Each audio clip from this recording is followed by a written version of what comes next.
Hmm. Heavy sounding. How does it sound? Hi, everybody.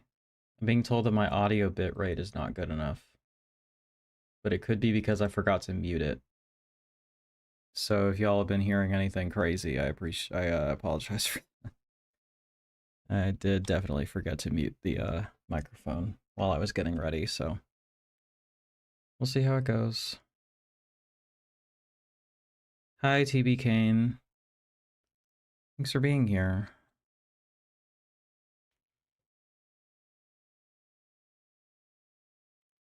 Can you hear me? Cool. Okay. Well, hopefully it sorts itself out if there's any issues. Um, so I know I've been gone for a while. I'm sorry about that. Um, Surgery kind of fucked me up in terms of my routine and everything, and then I just had other stuff going on. Um, Kind of struggling, to be completely honest.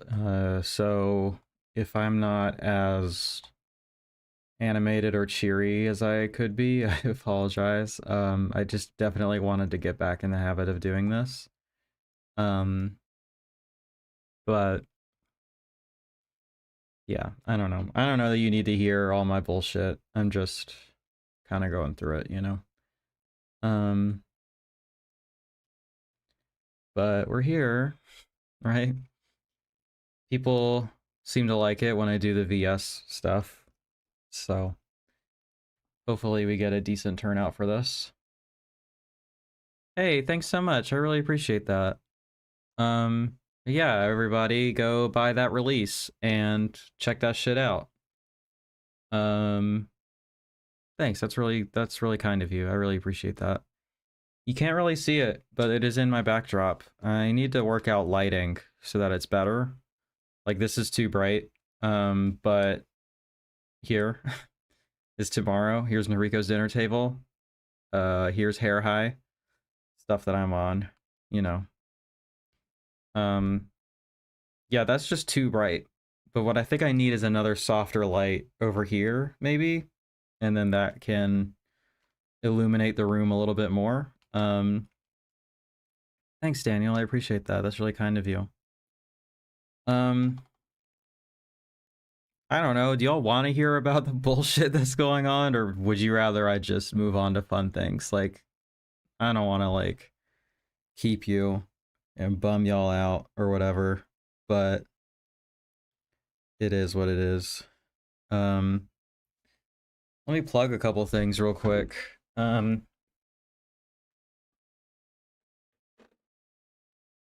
My friend, Mr. Ryan Verrill, Mr. Disconnected, Mr. Antenna Releasing, Mr. Multi-Hyphenate, who wears many hats, puts out this zine. It's real big. I have never gotten a physical copy of these before. I gotta be honest, I don't read. I don't have time anymore. I wish I did. But it is what it is. But this is a uh this is the Pride issue, all right, and it's got a bunch of people from Jackass on it. I must be honest, I don't know why. I'm just not really a fan. It's not really something I've ever looked into. Are they gay? I guess I don't know. Also, it's warm in here. Our AC is broken, so there's a chance I'll have to stop and go get the fan. But yeah, isn't it great how landlords will just send out an email to the entire apartment unit and just be like, yeah, we have an old, outdated AC unit, so, you know, just don't turn it up too much because it's not going to be able to handle the heat wave. It's like, that sounds like you should probably get a new AC unit so that it actually works. I know for a fact some of them work because I've been pet sitting and all the clients' house, all the fucking rich people that I fucking watched for, you know what works? Their fucking AC. It's just the fucking poor people houses they don't give a shit about, you know? Um, so like it is what it is.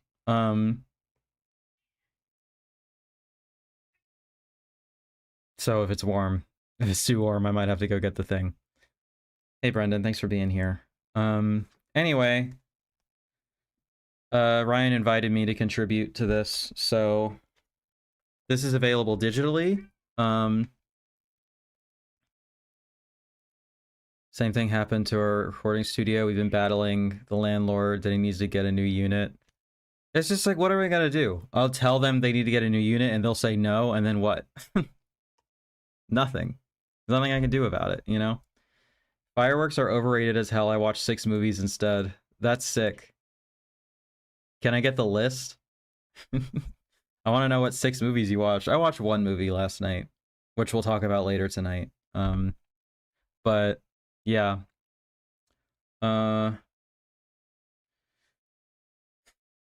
Fireworks. You know, I've been dog sitting this week for the sweetest little dog, and it literally broke my heart every time he got so scared of the fireworks, or how he tried to go outside to use the bathroom and then he got too scared and he ran back inside. Or whatever the case may be, like, or he's just inside and he's like hiding under the bed because he's so scared. Like, they trigger people with like PTSD. They disrupt wildlife. They like fuck up the birds. They kill things. I think it's a pretty quintessential. I think it's really appropriate that that's what we utilize to celebrate America, given how selfish and destructive they are, you know? That feels on brand for like every single thing this country has ever been associated with, right? Selfishness and destruction. That's all. That's the entirety of our history, and what we stand for is nothing else, you know? I think maybe the one thing we have going for us is that we really were like among the first, I guess, modern nations to be overtly secular, and the worst people on earth are chipping away at that in the name of American freedom and exceptionalism. So don't even have that going for us anymore. If I seem depressed, it's because I am. Sorry if I'm just being a doomer. Listen, landlords are an oppressed minority and we can't hold them accountable or else they'll cry, and we need to prioritize parasites over normal people. I like how the whole thing with like why we have to, like, why landlords exist is because they've taken on a risk, right? Nobody else just has the gumption to take on that risk, aka the capital, right? But the second they actually have to like engage with some level of risk taking, and like, oh, it seems like you bought a property with an old AC unit and you voted for the people that want to destroy the planet, and so now that's not good enough and we need a new one so that your tenants can be comfortable. It's like, but I didn't sign up for that. I signed up to just collect money and that's it. 95 in here the other day and we had to cancel a band that was supposed to record this weekend. Not happy about it. That sucks. Ninja Zombie, Blood Brothers, A Feast at Midnight, Murder Rock, Running Out of Time, and Hourglass Sanatorium. That's quite the it's quite the lineup. Feel free to drop your ratings or whatever. I meant to have my Conqueror Worm poster up here by now, and I totally forgot. My friend Sam Deegan inspired me to be less precious about how I hang up my posters, even if they're originals. Like, whatever, dude. I'm not like a collector necessarily, and I got them for cheap, you know? It's not going to be that big of a difference if like they have a little bit of, they have a little extra holes in them, or they have a little bit of residue from poster putty or whatever. Like, I did a good job with these guys, and in the process of it, I damaged them more. I don't know, man. Doing my best. Hello, everyone. I enjoyed your work on the Tomorrow Blu-ray. That's how I thought the world would be when I was 5 and I grew up. Thanks. I really appreciate that. I'm glad people are getting that in and watching it and enjoying that. My friend used to pin his original One Sheets to the wall. He had the same attitude, and he had some super rare shit. I don't know, man. I think maybe trying to preserve things in the way they were forever is a bit of a fool's errand, right? Things age. These things are 50 years old. It's not like I bought them in pristine condition, you know? It is what it is. Anyway, should talk about this. Pride stuff, yeah? But I'm in this. I wrote an essay. Let me find it. That's me. I wrote an essay on cruising. It's one of my favorite films of all time. And I wanted to write an essay sort of defending it because I think it certainly at the time was maligned as being homophobic, and even now I think it's sort of still maligned as like being campy and over the top and silly and like still kind of homophobic, you know? It's just like, oh, they really missed the mark, but hey, we can appreciate it on its like no, I just think it's good. Like I think it is going for something on purpose and it is succeeding. That's what I think of it. And so that's what I wanted to argue. So you can buy this either digitally or physically on Amazon or through the Disconnected Patreon, or he was kind enough to give me permission. If you sign up for my Patreon, link is in the description, I went ahead and published the essay there. So you can read it there. And if you don't want to sign up for whatever reason, you can also just buy the essay. So that's that. Next thing that I wanted to plug.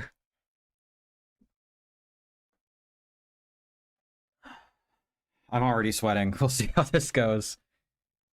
If this is answered in your writing, don't say anything, but what's your take on the ending of Cruising and the ambiguity of the whole thing? It is covered in the essay, but I don't mind talking about it because I just kind of argue it more in depth. But to me, it's very... Well, it also is a spoiler, right? So I don't know if I should say. Yeah, I don't know. Maybe I should just leave it at that. If you want to know how I interpret the ending of Cruising, check it out. My friend Aaron West of the Criterion Now podcast and Cine Journeys, many other things. Cruising is always ambiguous. You don't know what's under that stuff. Yeah, exactly. I will say, let me just say this. You can maybe intuit what I think of it, right? Is that the name of the film is a double entendre, right? We have cruising for sex, we have cruising police cruisers, right? And we sort of have this idea of those two things blending together, right? That's all I'll say about that. Good to see you again. We missed your Sunday streams. Thank you. I miss doing them. Every week there was a new reason why I wasn't doing it, but this week I just thought I gotta just do it, you know? Let me finish plugging, and then maybe I'll talk about why I've been absent. Aaron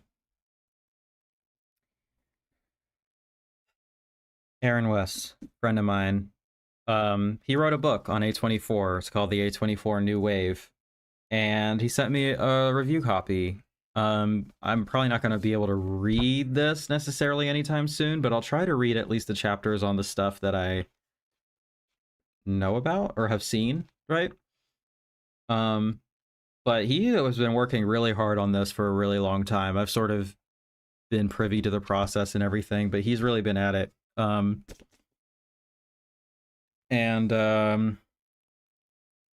It's really nice. It's a good quality cover and paper and everything.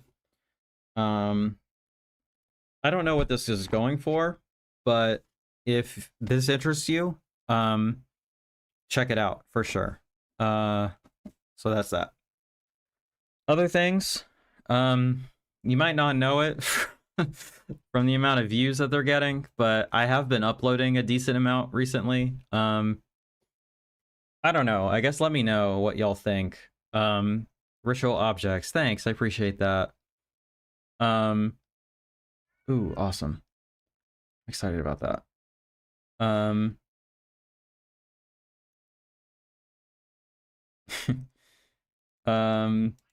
Let me know what y'all think of this, okay? I'm glad you have. Oh, thank you for that. Yeah, that video with Oscar didn't do quite as well as I was hoping. It's doing better than my other things that I've been uploading recently, but that's okay. Let's see. The 15 minutes with you segments have been really bombing lately. I'm curious. Do y'all like will y'all watch those? Do y'all care about those? Is it superfluous because you listen to the podcast? That could be it, right? Or is YouTube just not showing it to you? Because that could be it. It could be that because I stopped uploading for so long, I'm being punished in the algorithm or whatever. Or because that is quite literally a segment dedicated to adult content. They're kind of like, yeah, we'll let you upload it, but we're not really pushing this, right? It's hard to tell, right? Or it could just be like, hey, I'm not really interested in hour-long discussions on porn, right? That's fine. I know it's a niche topic, right? Um, a lot of them don't show for me. I had a feeling that was probably part of it. Um, I understand that, you know. I was really hoping that I could sort of pave the way for this sort of thing to be more okay to talk about on YouTube. But it's definitely fighting an uphill battle, right?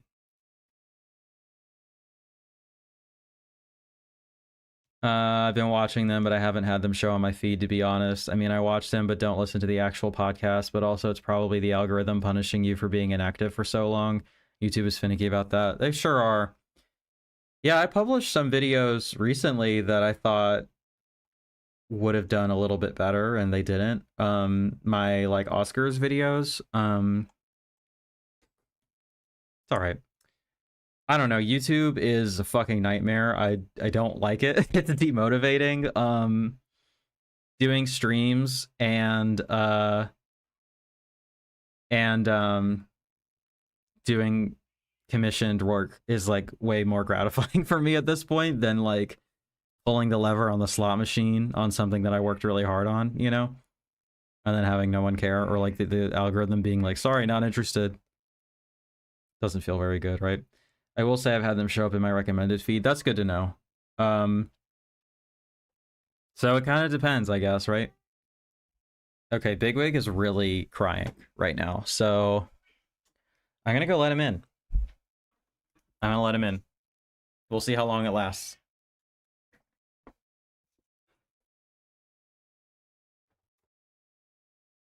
Come on, buddy. Yeah, hi. Hi. Hi. Okay. Hope you do another Oscar video for Reviver 3. I mean, that's the plan. Especially if I can do it like I did this one, where I don't even have to edit it. Like, there's not really a reason not to. It takes me as long as it takes to record it, right? And it holds me accountable to watch them.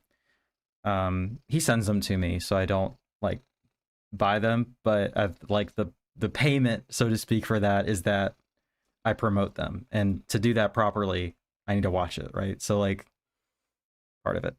Come here. I'm already sweaty as fuck, and he's really warm, so that's gonna make it worse. But you know what? I haven't been home a lot, and I feel really sad about that. So we're gonna try to get some quality time with the wig. Yeah? Yeah, buddy?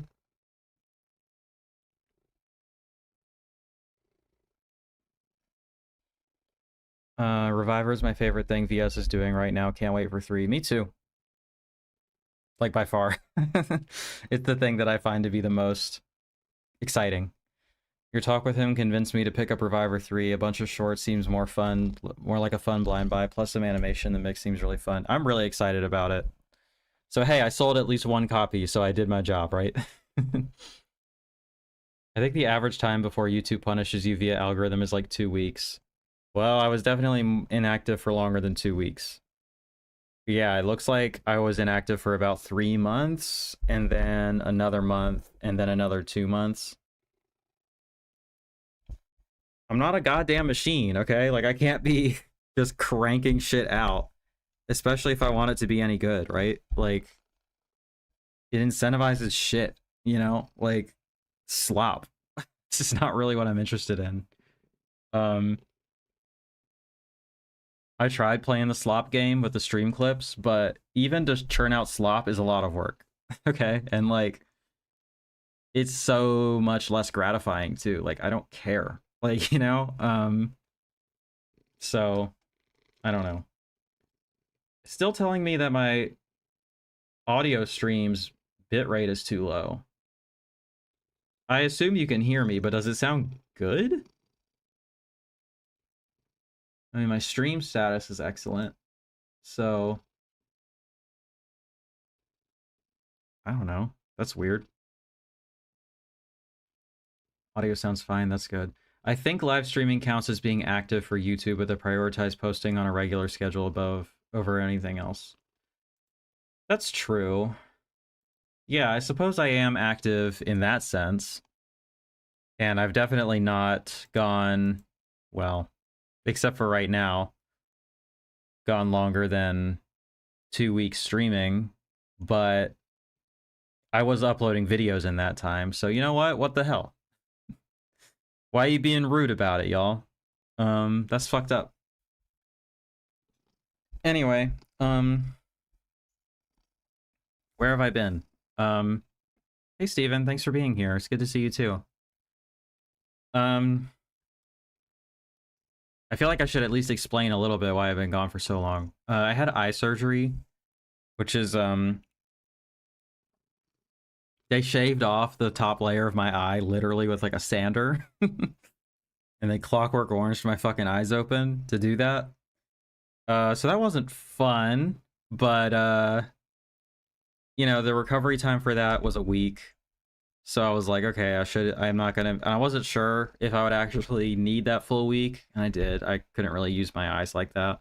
So I was like, I shouldn't be streaming. I'll take a week off. It's fine. By the way, I don't know. I don't think I was properly warned about this, but cross-linking, the procedure itself isn't too bad, but the recovery is the most pain I've ever been in by far. Like, it is like a new category of pain that I am now aware that I can experience. And so if you have to get that done, make sure you have a good plan for pain management for the first day or two, because holy shit. Anyway, so the week after that, I had been tapering off of my SSRI. It's okay. I've been tapering off my SSRI and switching to a non-SSRI antidepressant.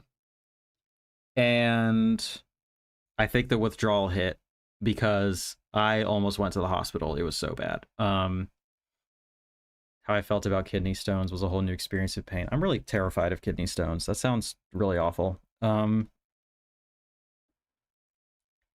And yeah, I like was not good.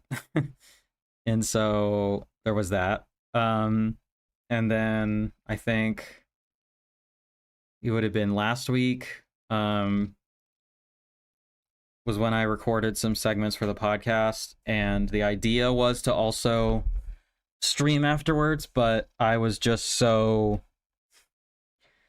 I've had a lot of pet sitting gigs recently, which is good. It's like my job now and I need it to make money, but like it's actually really exhausting driving around all the time and never being in your own home, and like, constantly being in work mode is pretty exhausting. Like, I do like the job, but it's a lot. And so I think I had like 2 pet sits that day, plus the recording, plus I was going to try to squeeze that in. And I just like got home and like I got ready to record, and I was like, I cannot do this. I'm like about to fall asleep. I can like barely commit to this podcast recording. There's no way I'm going to be able to do this afterwards. I'll also I cannot keep fucking train of thought straight to save my life. I haven't been going to the theater nearly as much because I don't really feel like I had a pretty specific vision of like the content that I wanted to make out of that and like how successful that would be, and it just wasn't really where I wanted it to be honest. So I don't know that it is where it makes sense to put all of my energy.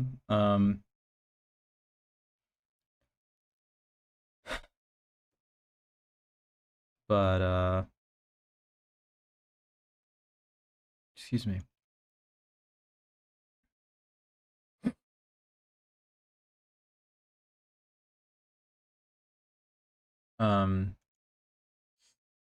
Yeah, the job is difficult to make it out to the theater as often.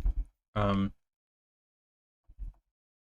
I'm always hyper vigilant of how long I'm away from these dogs and stuff, Um, I've picked up no discs other than the review stuff for Punk Vacation.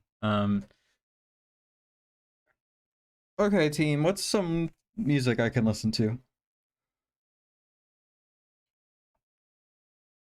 Put all your energy into not watching that mummy horror film. I was gonna check it out at some point. I decided to treat myself. I did not get water and instead got my favorite.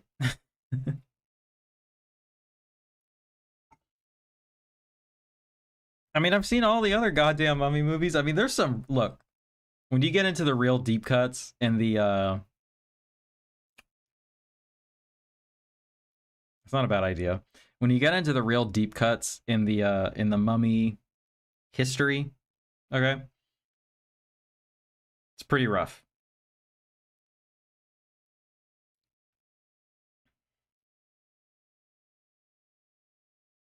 Mm. Oh, I really need to listen to that new American Football. If you've seen Evil Dead Rise, you've already seen it. It's the same movie. That's crazy. I did see Evil Dead Rise. I thought it was okay. American Football. Isn't football a 4th of July thing? There you go.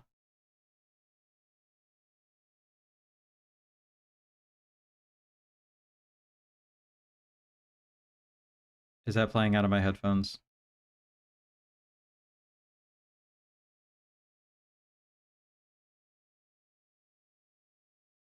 It was not.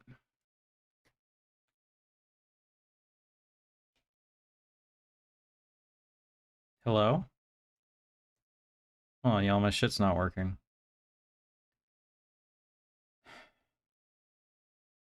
Why would anything work, right? um, all right. Lately, it's been doing this thing where it likes to pick one. If I'm connected to multiple things, audio sources, it likes to pick one. Instead of okay, now I know it's working. All right. Instead of just playing whatever takes priority or whatever, like whatever is newest. I don't know. You know what I'm trying to say. Um, now let me get my screen set up.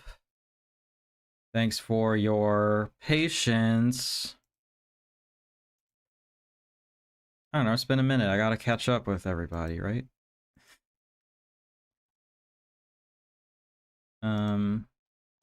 All right. What's new? This is kind of fun, right? Stickers and stuff.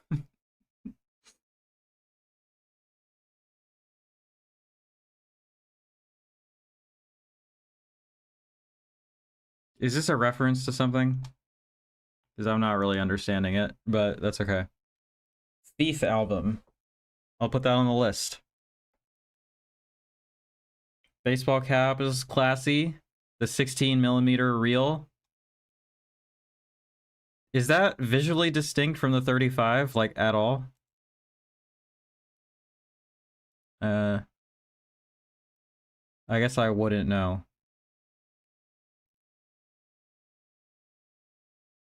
Neat. Comfort colors.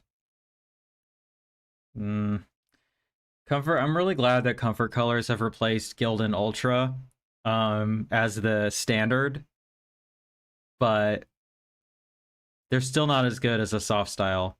Like Canva is the goat. Next level, Toltecs, and even Gildan soft style are all really nice. All right. This one again. This one. I like this guy. I mean, I would buy this on a sticker. It's pretty cool.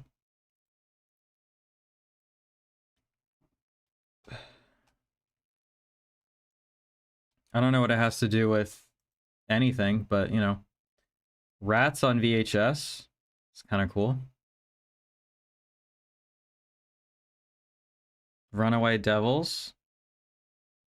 All girl black metal band. I'd never heard of them before. That's cool.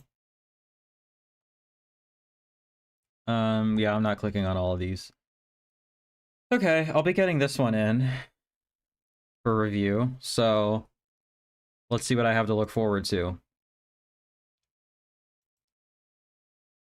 Ooh, I should not be showing that on screen. Ha ha ha ha. I'm gonna get in so much trouble for this stream, you guys. Oh, they're Michael Finley movies? Let's go. Did Gosser being turned into a VHS only line, at least recently, is kind of sad. When's the last time they put something out? Because I like Gosser a lot. I think it's a cool idea.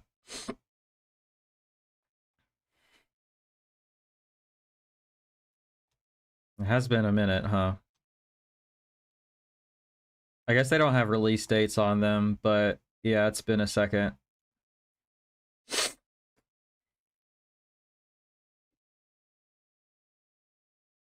If I had unlimited money, I would buy this.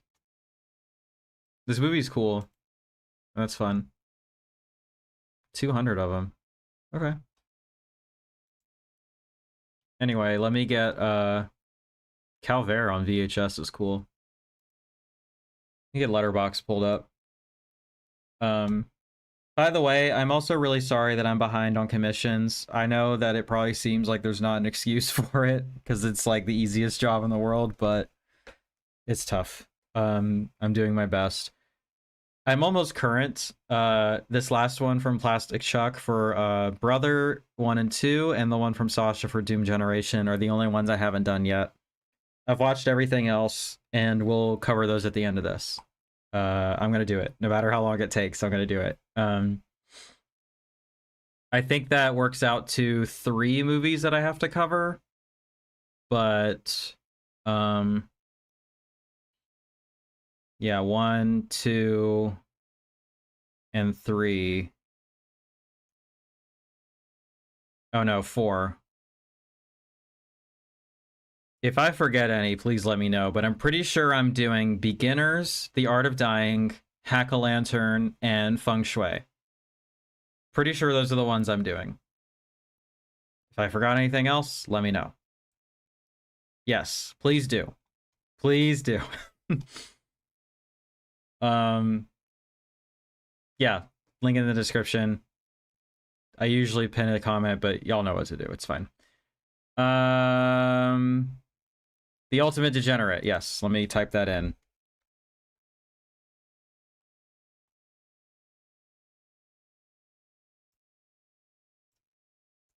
I'm pretty excited to have new Michael Finley.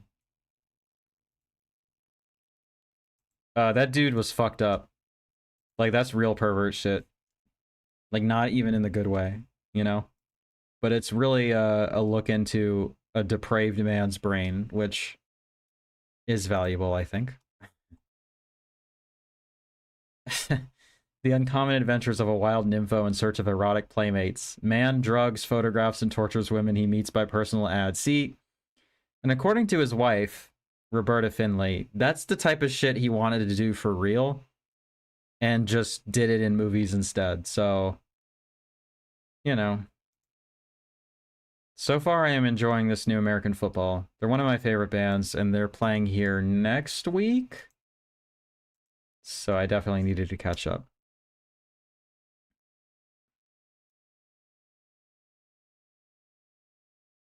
Trapped by the fury of each other's white-hot emotions.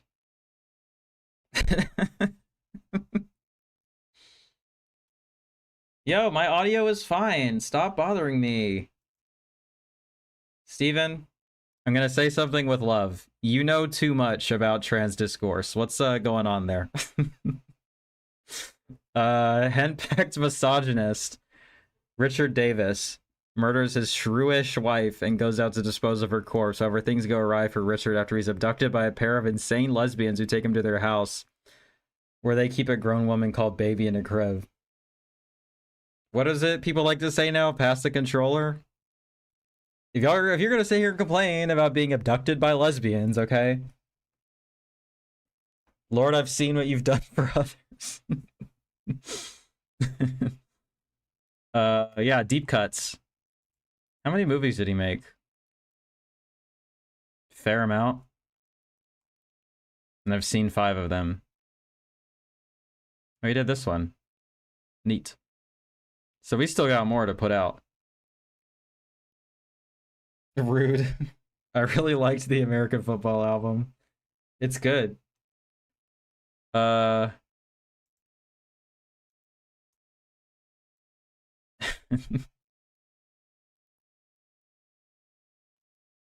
All right, let's go through the main releases that are out.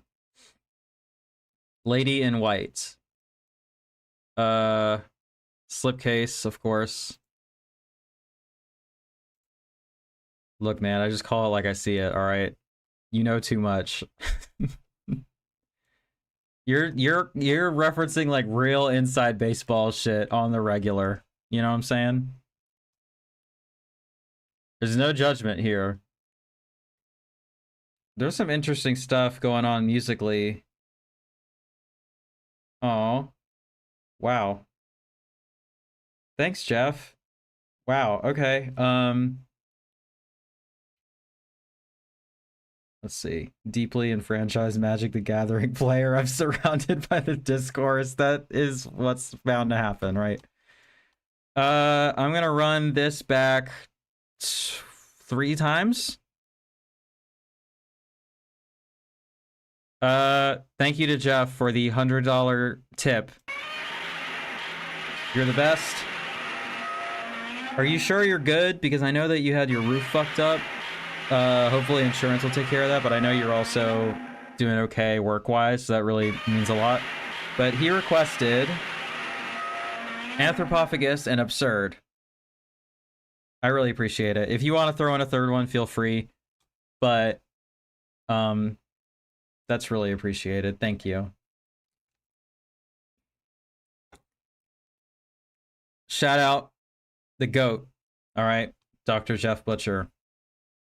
We love you. All right. Lady in White. Well, that's rude. Oh, this is like a kids movie-ish? PG-13? So like Steven Spielberg kids movie kind of thing? The year is 1962. The place is Willow Point Falls. Nobody talks about what happened in the school cloakroom 10 years ago. Now in the dead of night, Frankie Scarlatti is going to find out why. Locked in a school closet during Halloween 1962. Young Frank witnesses the ghost of a young girl and the man who murdered her years ago. Dude.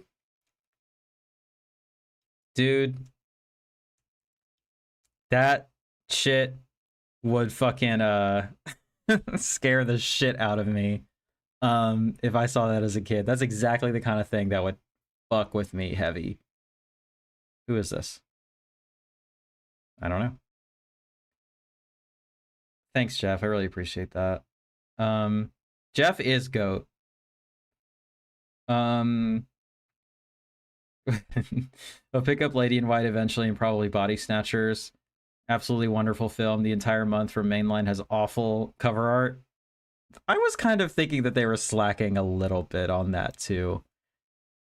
Like, I guess it's okay. I don't know what the standard looks like. I wish they've stopped putting the standard edition artwork up, and I'd like to compare, you know?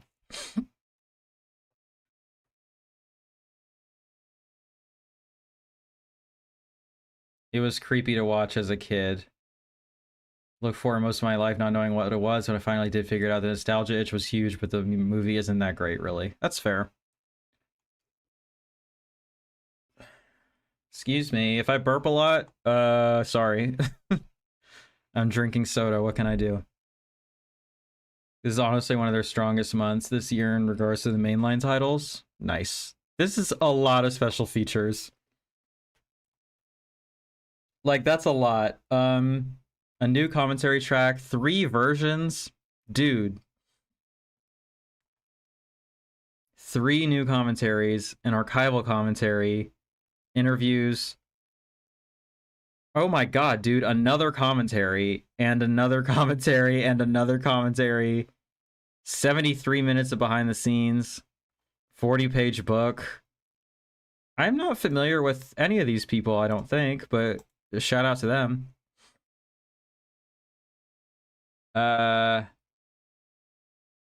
Wait, how many discs is on this? Does it show? 4 disc set. Yeah, I mean, that's a lot of features. So the price point isn't too terrible. 3 cuts. Yeah. Night School. Some classic stuff I'm looking at. What's the year on this guy? 81. All right.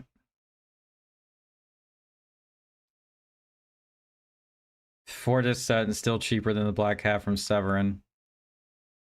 Damn. A Boston police detective investigates a series of gruesome decapitations of various college co-eds committed by a helmeted black leather-clad serial killer. A is for apple, B is for bed, C is for co-ed, D is for dead, F is for falling to keep your head. That's fun. This looks like pretty standard stuff, right?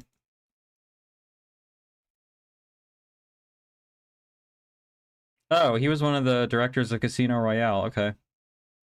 This is a terrible movie. Okay.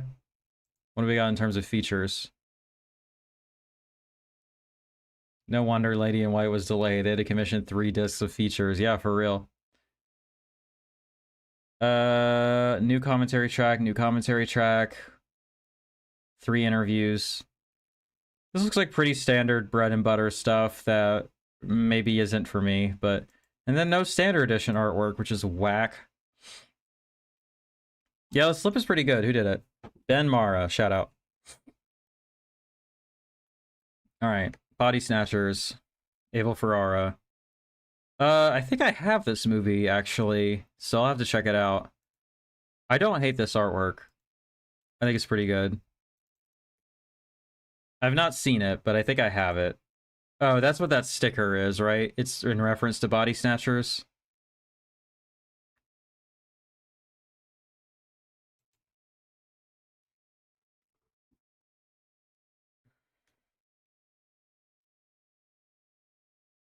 You don't like Abel Ferrara?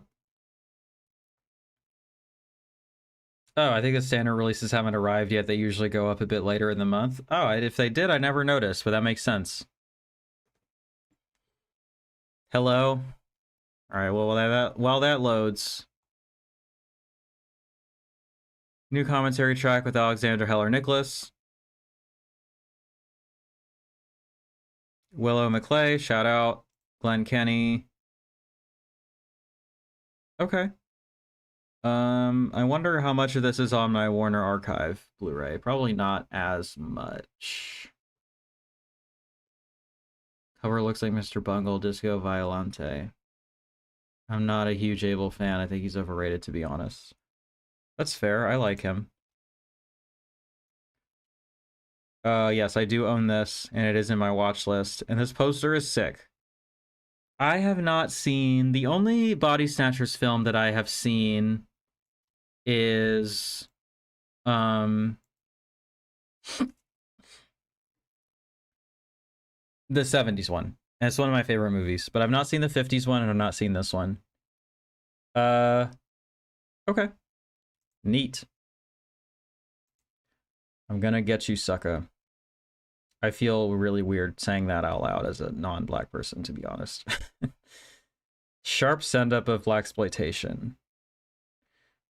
Oh, okay.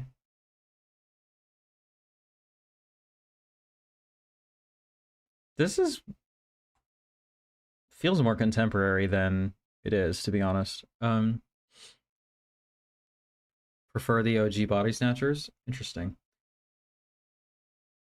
Some speculation that the cinematograph might be The Last Supper, which I am hoping it is. I hate the 70s one, but I generally just do not like Donald Sutherland. Damn. Talk about a take that I cannot agree with. Donald Sutherland is one of my favorite actors. I think, I said this when he passed away, but I think that he embodies a sort of tender, soft, kind masculinity that I wish was modeled more often. Like, I don't know if he was like that in his personal life, but like all of his characters just had that energy to them, and it was always so comforting and so nice to see someone be so kind on screen and have such kind energy. Like, oh my god, his performance in Ordinary People is like next level. And Don't Look Now too. And what is it called? Eugene Palsy. or Yugan Palsy, I don't remember how to pronounce her name, is the director. Fuck. I can't believe I'm forgetting this. The Hunger Games. I mean, he's good in that too. Hated Don't Look Now, bro. That is a take and a half. Not a fan of the slander Abel Ferrara and Donald Sutherland are getting this chat today. I mean, it's brutal around here, dude. Donald Sutherland. Dry White Season, I got it as I was searching it. One of my favorite movies of all time.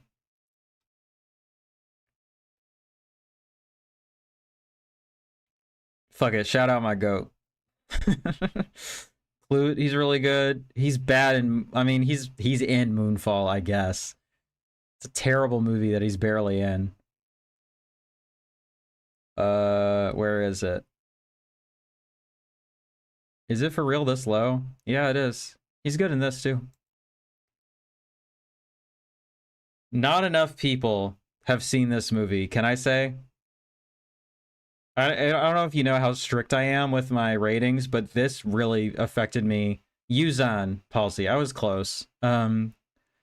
Really emotionally affected me, and I just felt like it was a perfect movie. And it's really disturbing and upsetting, but check that shit out. One of the most underrated titles in the Criterion Collection, I think. I've never seen Kelly's Heroes. Those are some of my most lukewarm cinematic takes. I fear I am a hater for many things. What's your Letterboxd? Let's really get in there. Let's see some hot takes. It's fine. I put all my hot takes in a handy Letterboxd list that you can find. So, check that out. It's called Contrarian.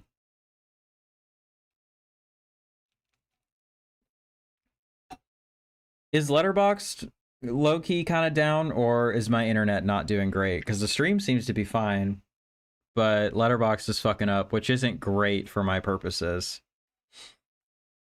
All right, link that shit. Put that in the chat. Let's see. Let's put your ass on trial.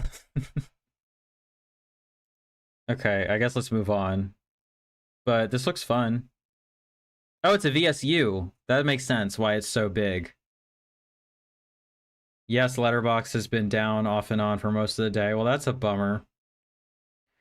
Donald Sutherland is in a small group of actors I mark under Wish Was My Dad. That really is the energy he gives off. I think that's pretty accurate. Faces of Death 2, Reviver 3, this, and this. Okay. Yeah, I mean, the VS stuff looks pretty decent. Why is his neck so big? Is his neck big?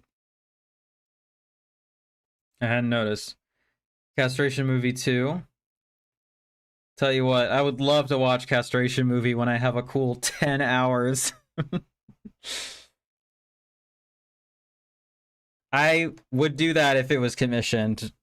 Do I feel like being a dick about it and being like, I gotta charge twice as much for the 5-hour movie? I don't know. But, you know. 100% getting Reviver 3. Absolutely, me too. Faces of Death 2. Very cool. Wow, they sold a lot of these. Well, okay, maybe not. They did the weird number.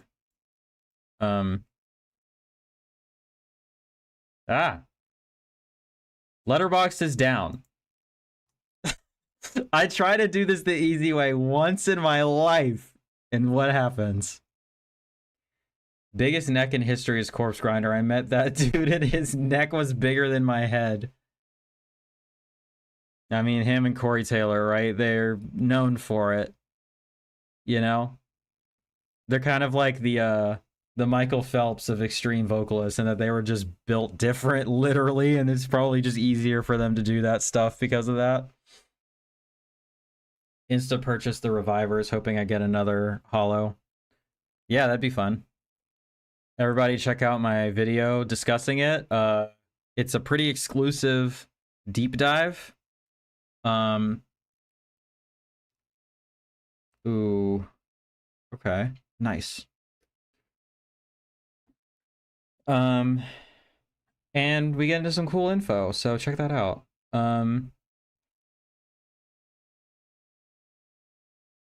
Is it just me, or does the ETR media release use AI artwork? I wouldn't be surprised. To me, that is probably the most low effort partner label. Maybe I shouldn't be saying that in case they ever want to hire me, but you know. Some of that stuff would be really hard to write about. I love the fact that just the assassination attempt of Ronald Reagan is a special feature on here. I think just for the novelty of that, that's pretty awesome.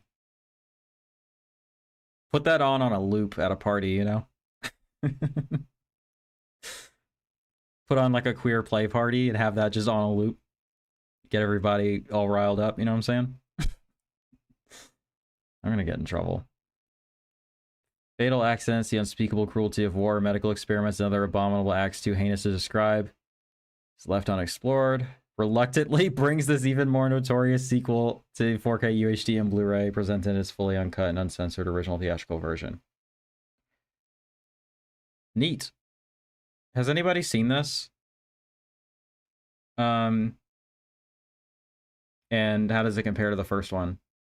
I was gonna watch all of them when I was trying to research for the Girl Scouts and Jalo episode. I just didn't do it. So yeah. Are you back? Nice.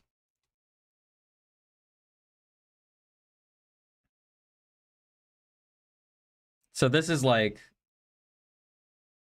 ooh, are we still good? Hello, hello, hello. Oh my god.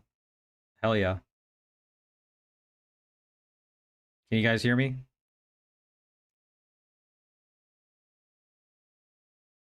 Okay, cool. It's like reloading on my end. I don't know why. Yeah, I'd like to see this. This is like what? What is the thing I'm trying to say? Yeah, scary movie and white chicks. Cool. This is Black Dynamite before Black Dynamite, right? Like a satire on blaxploitation. I don't think we need to look that up. Although, what are the features on it? Oh yeah, nothing really. Neat. On 4K, it's crazy.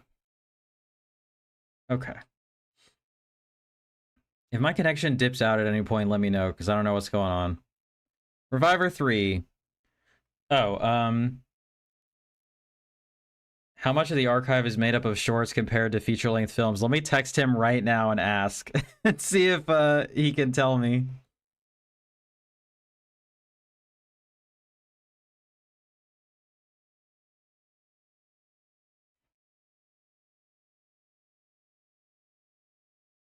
If he answers me in time, I'll let you know.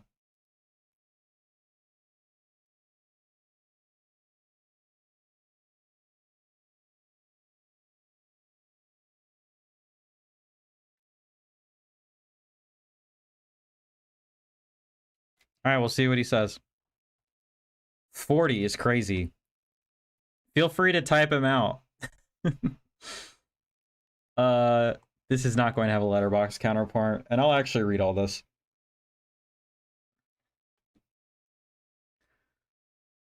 Although a relative newcomer to the world of film restoration and distribution, Vinegar Syndrome has amassed one of the most extensive collections of archival film materials in the United States. While our decade-plus existence is short when compared to other major archives and distribution entities, our efforts to protect, release, and preserve unsung films from the world of independent cinema has only expanded over time. Although our focus has primarily been the distribution of feature films, we have amassed swaths of scintillating short films as well. After their heyday in the silent era, many short films have since become lost due to their perceived lack of market value. While short films did not disappear by the mid-20th century, the beginning of the Vinegar Syndrome scope, they had largely morphed into non-theatrically distributed works from filmmakers and artists who endeavored to make films their way. Here we've assembled some of our favorite lost shorts found within our archive that have been waiting patiently for their time to shine. For Vinegar Syndrome's first ever shorts program, we selected from an eclectic mix of all subject matters imaginable, from lost projects to genre film legends to oddities which could never be released until now. We're happy to present at long last this cultivated cabinet of curiosities containing the weirdest and wildest short films from within the Vinegar Syndrome film archive. All have been archivally scanned from their best surviving, in many cases, only elements, with each film presented here on disc for the very first time. Profits from each Reviver release go directly to help fund the operations and upkeep of the Vinegar Central Film Archive. That means by purchasing this Blu-ray, you're helping us pay for archival film cans, colder and drier storage, and nurturing our archive's mission to continue the hunt for lost films. Thank you for your support. Nailed it. Okay. And I think this is their first Oscar winner. Well, actually, 2 still has a few copies left, I think. It, like, kind of got messed up and it hasn't sold out. Unless I'm wrong about that. Maybe it's sold out by now. Okay, good. It finally sold out. And then this has standards going. Yeah, I mean, it's selling pretty quickly. I would hope it still sells out. A profane film, a musical film, a stop-motion children's film, a stop-motion sex comedy film, and its sequel. A psychedelic film, a comic book superhero film, a sponsored art film, a psychedelic animated film, a dentistry puppet film, a psychological puppet film, a romance film, an industrial film, a slide film, a UCLA student film, an Oscar-winning animated film. Okay, interesting. An experimental film, a film about death, 2 cat films. Let's go.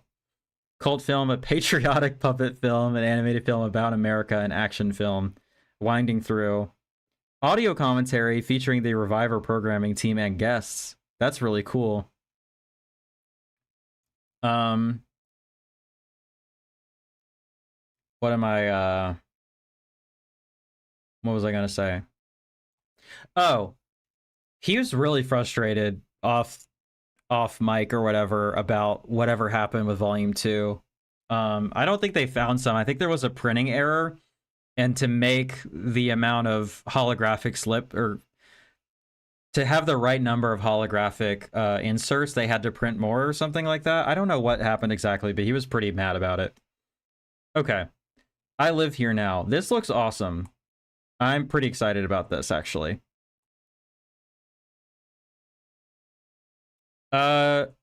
They said at some point this week they were going to have the most deranged, like, 4K ever. I'm guessing that's not today. Maybe on the 7th? Does anybody know what I'm talking about or what that was in reference to? Help me out.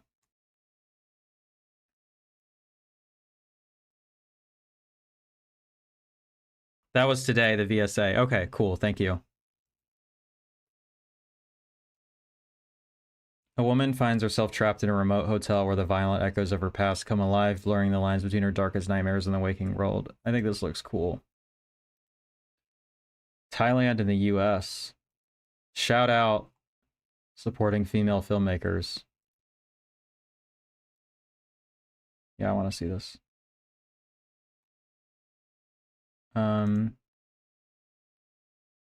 It's a slipcase too. I love this artwork. Who did it? Jillian Adel? I don't think I know them. Neat. Is there a booklet in here? Just a booklet, not a perfect bound book. I need someone to sell me on I Live Here Now. The reviews seemed a little all over the place. I don't know that I would buy this blind, but I would like to see it, you know? I don't know, I think the artwork is selling it pretty well. Cheryl Lee is in it. So that's pretty awesome. Okay, just a lot of, not a lot of scholarly work on here or anything. A psychosexual thriller told in hypersaturated hues. Self-harm, CPTSD, and beyond through a surreal feminist lens. It sounds like something, with the exception of pregnancy fears, well, although, sounds like a movie about me. Reviver 3 is the only new title I bought that wasn't partner. Reviver 2 was so good. It was pretty sick. Matt Rife is in it too, so does that count out? Cancel out the... Who is Matt Rife? Should I know that?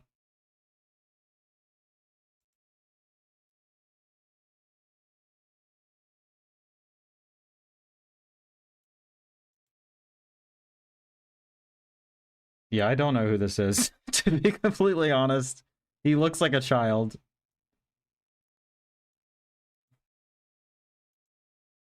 Okay, the Executioner Part 2. I don't actually know what this is, to be honest.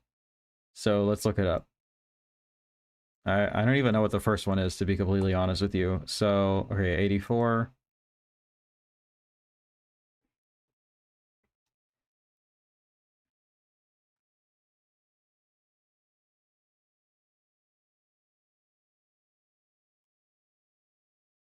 Okay.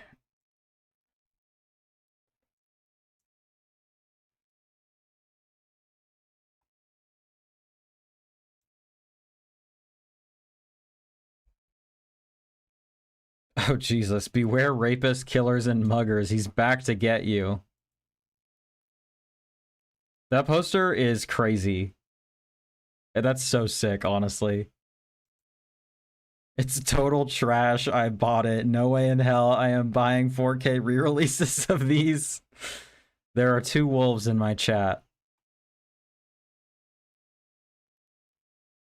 Okay, I see Chris reviewed this. Oh, so they already put it out. Okay.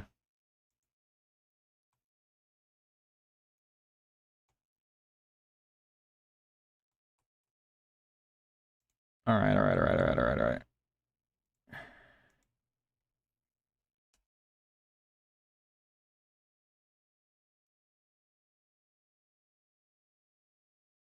This is an old release.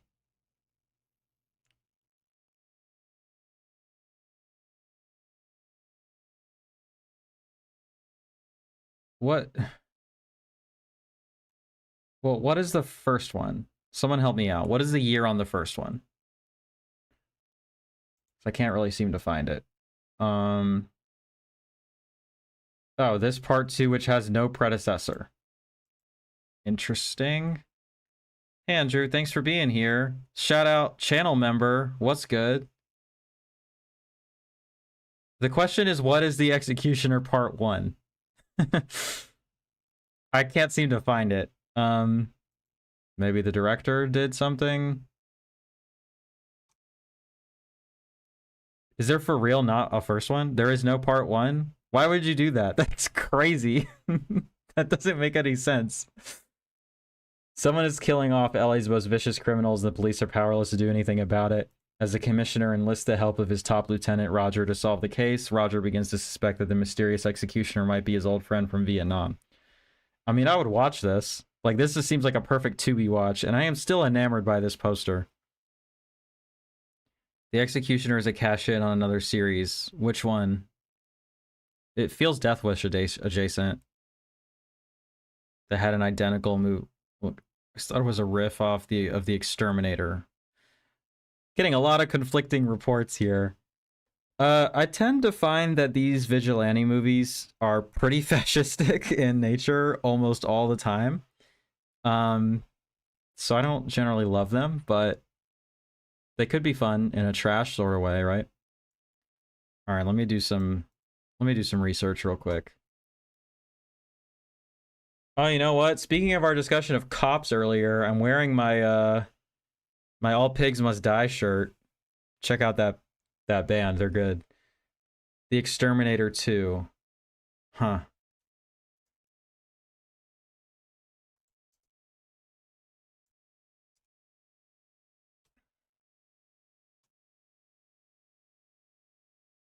Okay, this doesn't have a Wikipedia. Okay, it is supposed to be a pseudo sequel to The Exterminator. I don't know what that is either, to be honest. The Exterminator.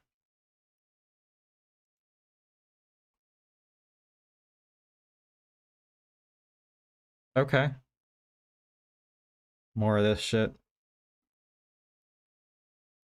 That's so funny, honestly.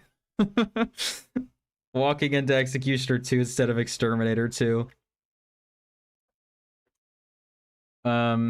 Vigilante movies can be fun, but yeah, usually very cop knows what's best and can kill whoever he wants. That too, but also the idea that like of mob justice or of like going outside the system to like take justice into your own hands or like um What is the movie I'm trying to think? Dirty Harry, the one where the cop is the one doing it, and the movie is explicitly about how sometimes aren't civil rights a little bit annoying? Like, can't we skirt across those in special circumstances? It's pretty overtly fascistic, I think. Not great. Death Wish, absolutely. I think those films are pretty indefensible, to be honest, but I mean, you know, they're fun for what they are. Oh, let's take a look at their release. Cobra. Yeah, I don't generally watch these, but I'm not against. I mean, whatever. I watch all sorts of stuff that's maybe not the most defensible, right? But these bother me in a particular way. Blu-ray only bonus feature Hell Riders. Archival stuff. Should have had me do an essay on this. I could talk about this stuff intelligently. All right. I'll do it for probably less money.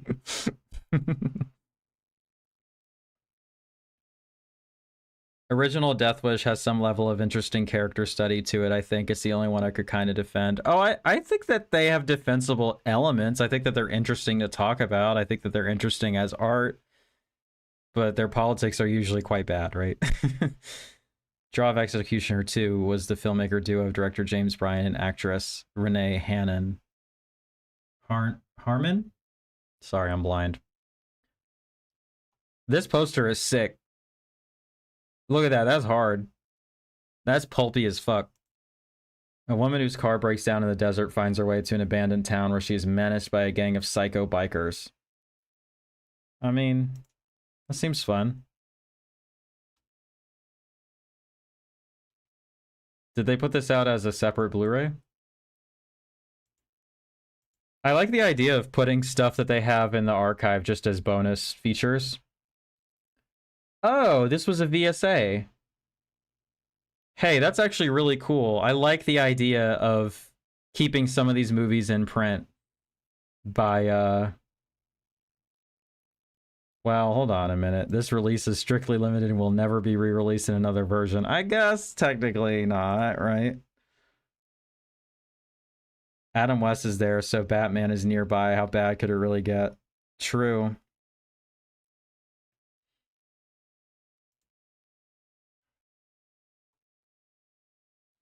So they re-released it as a VSA again. So I don't know. It's kind of annoying, but whatever.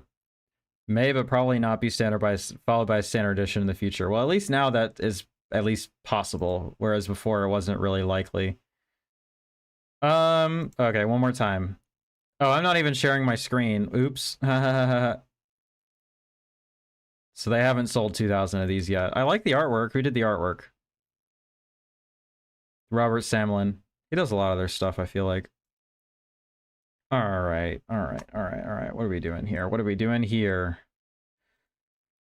Oh boy. Partner labels.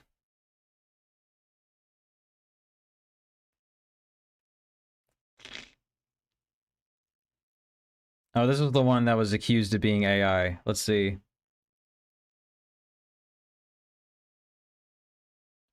Their most infamous movie is Lady Street Fighter. Oh, okay, cool. I'm not in favor of re-releases like this. I spent a lot of money tracking these down. I think that is sort of the risk you run with that sort of thing. And I think I would rather they be accessible and in print than like a pretty small group of people retain like the value of their collections. Not to like be mean to you or whatever, but like I just think that that's that accessibility and keeping things in circulation is more important. Agfa put out, oh yeah, this one I think was the back of it that people felt looked weird. Allow me to say something brave right now. I think that we're getting a little bit too, I think that the anti-AI stuff is starting to resemble a moral panic in ways that make me uncomfortable, and I think that we are coming after artists for doing things that are effective, which is why AI also does them. Or just maybe I feel like we're becoming the police about it a little bit to get to our original point, and it's a little much. I will say this does look weird. Like, I don't know if it's AI or just bad art, because they don't match what these releases look like. You know what I'm saying? Like, there is no Criterion Collection release that looks like this. This looks like a bad Canva job, to be completely honest with you. Like, Arrow has never put out a release that looks like this. Kino Lorber on a steelbook? I mean, they did one steelbook. So that would have to be Rawhead Rex, right? Um, I mean, I'm gonna get in trouble. I think that what you're mad at is politicians not listening to their constituents and corporations winning the day, not necessarily the technology, you know? Um, okay, the giant one being an umbrella one is correct. I like that Altered Innocence got the yeah, I think it is two different arguments. The Altered Innocence, I like that they get a shout out. I mean, everything is spelled correctly, so that definitely is one in the not AI column. Fun City, Fun City Edition singular. Maybe I spoke too soon. I don't want my town to be a hotspot and I was going to destroy the environment here. I mean, that's totally fair.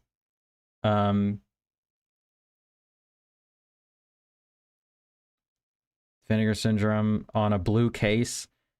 The more I look at this, the more I don't like it and the weirder it is, but hey, they sold out of it. You slap cardboard on it, people buy anything, right? Is it just me, or was this like exactly an artwork for something else? You know what I mean? Like, don't they just do YouTube documentaries, or is that a bad stigma? They do a lot of those. It's not exclusive, but they do a lot of those. I'm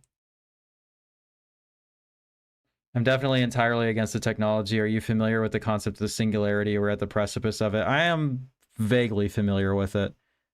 I mean, if you're entirely against the technology on principle, I think that that's at least consistent, right? I'm not really going to have that argument right now, but like, I do think that there's a difference between, I think people are angry sometimes at capitalism instead of at the technology. That's what I'm going to say.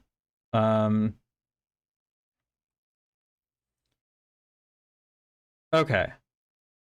We're getting on a tangent. That's not me shitting on anybody who has that opinion, by the way. This is why renewable energy also need to be pushed more and more to support these growing techs. It's not going to stop, and there is a healthy acceptance of green technology. I mean, I agree with that.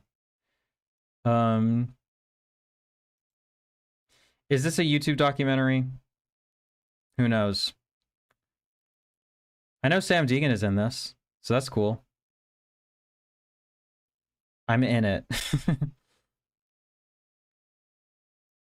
Yeah, I'm sure that this is fun, right? I am kind of surprised I only did 500 of these, since this is like exactly crack for this crowd, right?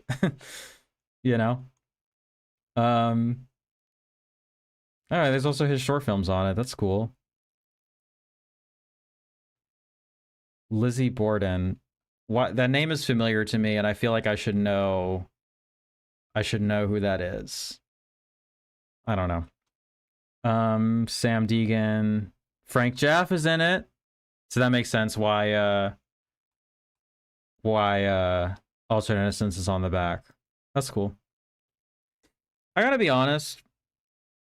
This American Football album, I don't know that I love it as much as their other ones. Maybe it needs to grow on me, or maybe I haven't been paying attention as much, but it's been not as good to me. It's nice to listen to, but their third album especially, I think, is so special. I think this is better artwork. Okay. We're on a tangent. Let's start going through these. All right. Money positions, S positions, sex positions, maybe? Maybe? Yeah. I agree with that too. Oh, cryptocurrency. Here's a technology that I think is pretty uncontroversially awful. And just, well, you know what? You know what? This is why it's nuanced, because you can use cryptocurrency to buy HRT on the internet, all right? I can't even fully shit on that either, even though 99% of the time it's just used to scam people and make the richest people on earth even richer, right? That sucks. Drops his family savings in addition. Jesus. He strikes gold. Newfound fortune quickly transforms him from lovable screw to delusional kingpin. Jesus. This looks stressful. I like this artwork. I hate that artwork. I would want the slipcover for sure. Thanks. I don't know about that, but sure, why not?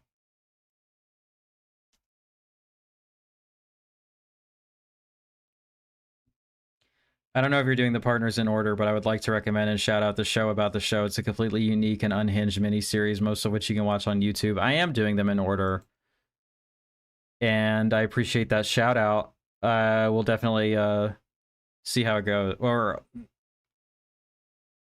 we'll look at it when we get to it for sure. Pivot to crypto. You know what? I'm getting desperate. Why not? I don't know enough about it to successfully scam people with it, you know? I'm not a finance person. I don't know if that was obvious. Maybe.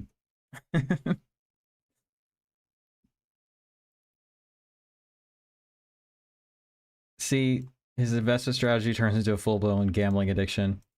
I would like to see this. This is way better. I don't even love this artwork either, but I like it better than whatever is going on here. Just do what the president does. Everything he does is a scam. I don't know that I should be replicating anything that man does, to be honest. I'm going to be... Let's see. Their song Uncomfortably Numb is one of my favorite songs they ever did. All right, Brendan. This one's for you. Doing Thief. Checking this shit out. This artwork is crazy. That's hard as shit.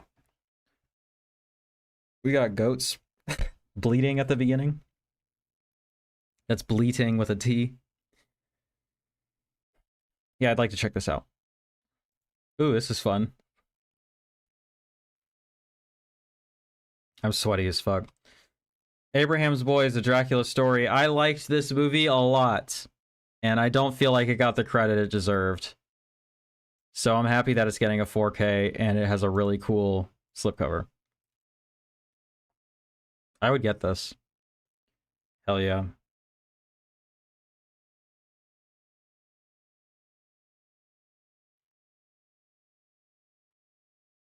Max and Rudy Van Helsing begin to uncover the violent truths behind their father's history of Dracula. Their world unravels, forcing them to confront their terrifying legacy. Yeah.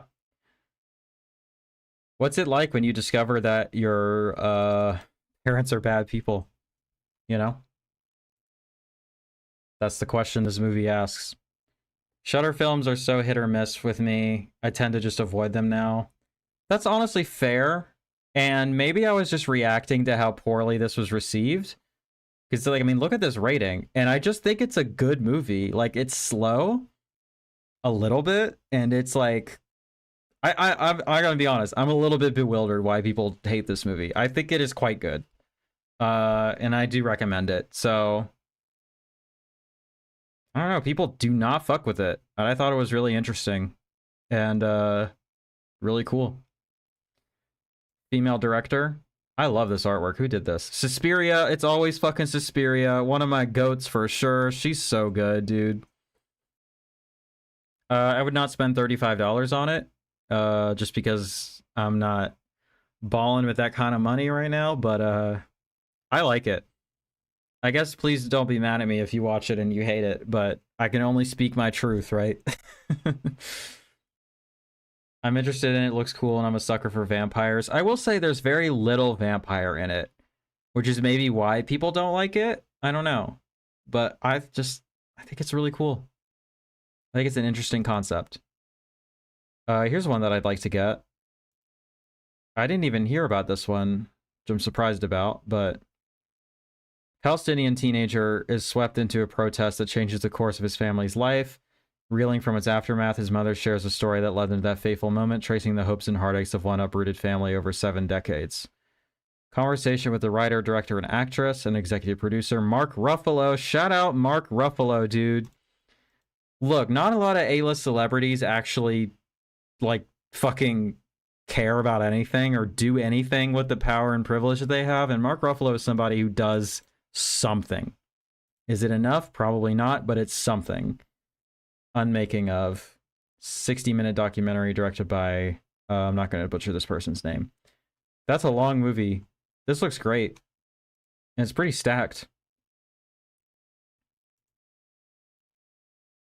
If I had money, I would just be buying all of their releases on day one, because I think that they deserve it. Shout out Watermelon Pictures doing awesome shit. Okay, this is on the Letterboxd video store. That's a pretty high rating. I'm seeing some pretty high ratings here. That's a lot of production. Whoa. That's a lot of production companies and countries.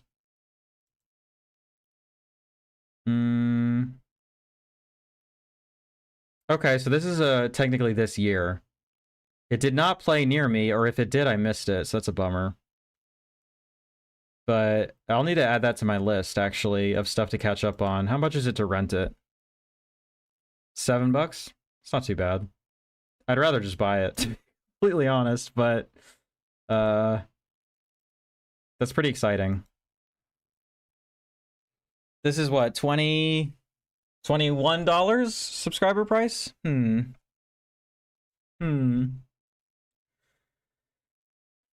American Affair. I need to be going faster. We're at 2 hours. I gotta hustle. Cuban Missile Crisis era Washington, a 13-year-old boy's infatuation for the mysterious female neighbor sets the stage for love, loss, intrigue, and the assassination of her president.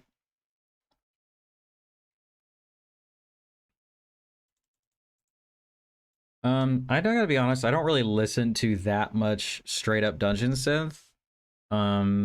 Usually it's mixed with black metal or like in the middle of black metal albums or something.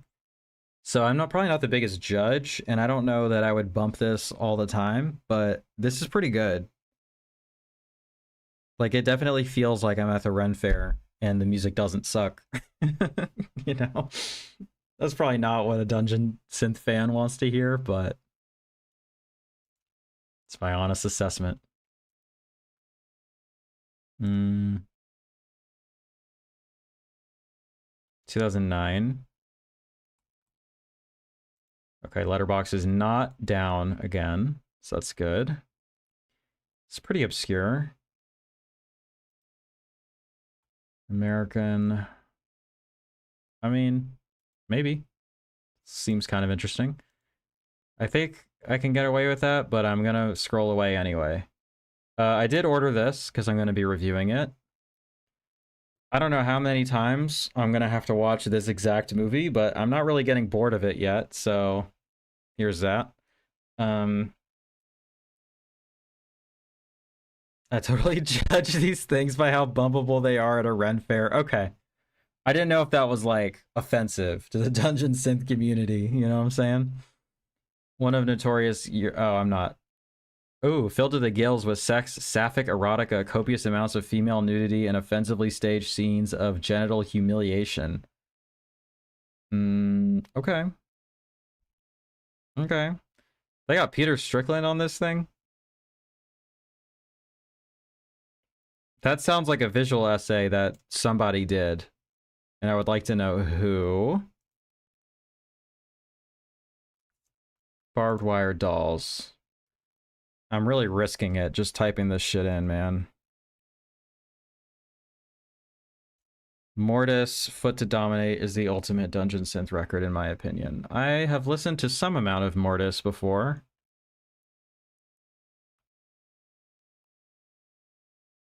All right.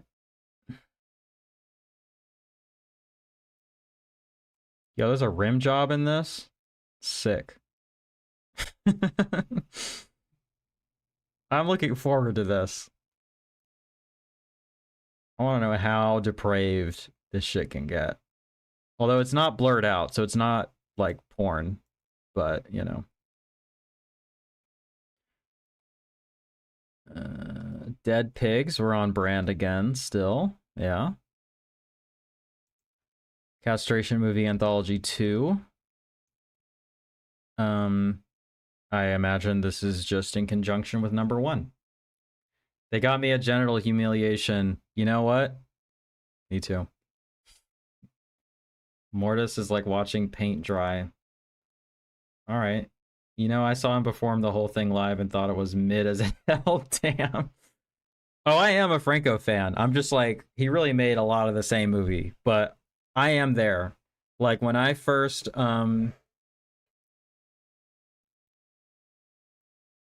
300 minutes. I mean, how do you even justify this, to be honest? I mean, I'm here for it, but goddamn. Jack Haven is in this. I have such a big crush on them.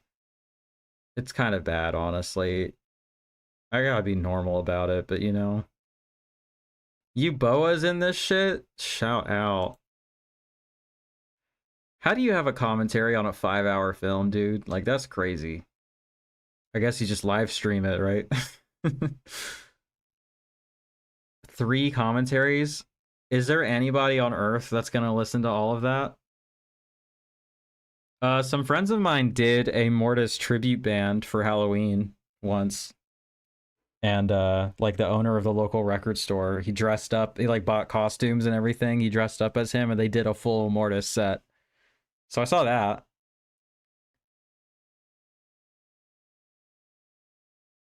I've been going to Fest and seeing Dungeon Synth shows for several years now, and I think Mortis is overrated. That's my hot take. I mean, he's like one of the people who popularized it and probably one of the people who like influenced it a lot, right? So there's probably a lot of legacy appreciation there. Oh, what I was saying about Franco, when I first started with 2 Undercover Angels, I was like, fuck this. This shit is ass. Like, no, thank you. But then I saw some of the other stuff and I was like, all right, it's getting cool. We got 2 Ragnars in the chat. That's crazy. Crazy how fast castration movie slips sell out. I know VS kicks themselves for not printing more. Y'all fucking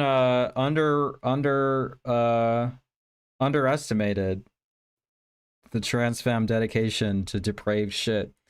Luis Weird was on Twitter low-key throwing shade, being like, we straight up told them to print 1,000 and they didn't think we would sell as that many, and now look at where we are. So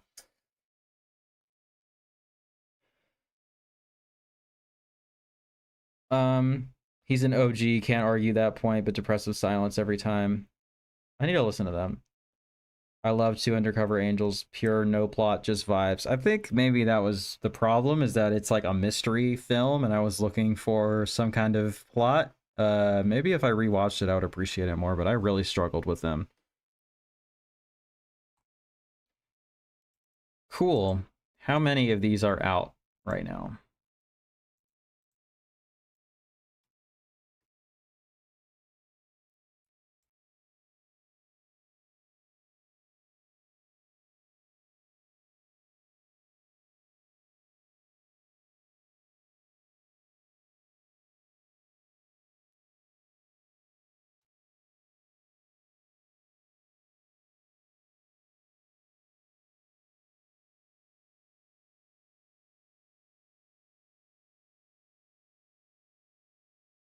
So there's chapter 3, there's chapter 3.2, and there's 4, and there's 5. Are all of these even out yet? There's a lot going on here, you know? Okay, so this isn't out yet, really. At least not in any sort of meaningful way.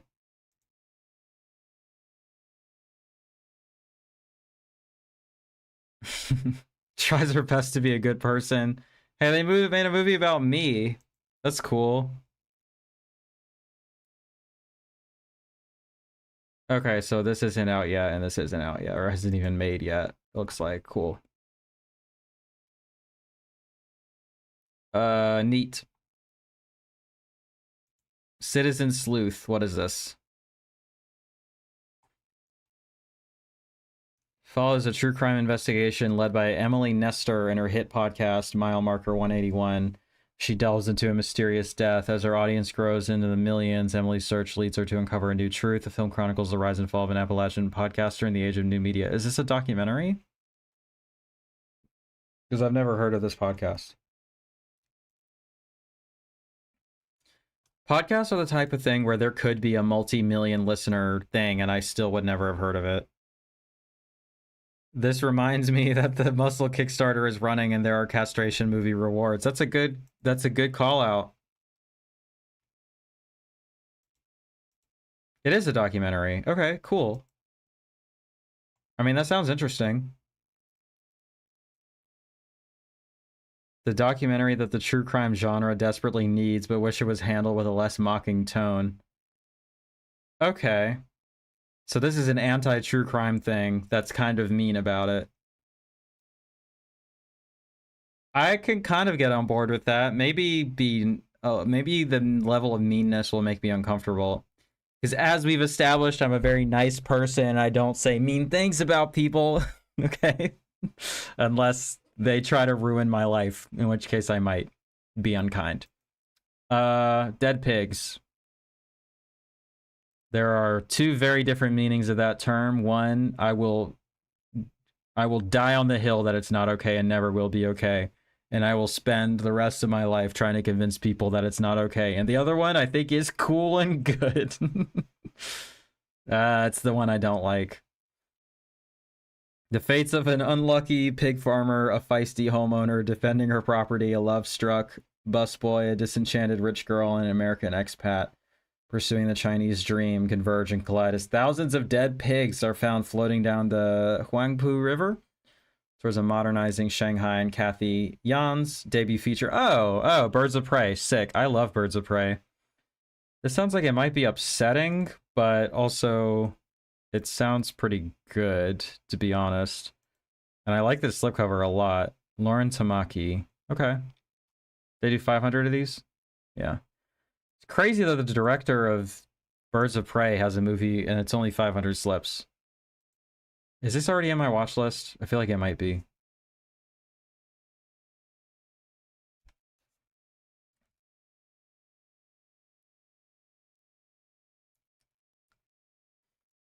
You know what? For future streams, I will be there for Dungeon Synth recommendations because this is pretty good in terms of just like vibing and I don't have to pay too much attention. It is in my watch list. I guess I'll try to check it out at some point. Oh, I bet you it played at the Criterion channel and I wanted to check it out at some point. Did I say something too offensive or are people just fatigued with how long I've been doing this? The viewership is pretty low right now. Not that that's too big of a deal or anything. I'm just curious. This one sold out. What is going on where Darkstar has figured this out, how to sell out every time with like these mid-ass movies, like just to be completely real about it. Not fatigued, just looking for food. I mean, that's totally fair. After the death of her sister, a woman is visited by a man looking to solve a series of murders by a motorcycle maniac. As their shared fear grows, the killer's rampage continues, leaving them both questioning who the real monster is.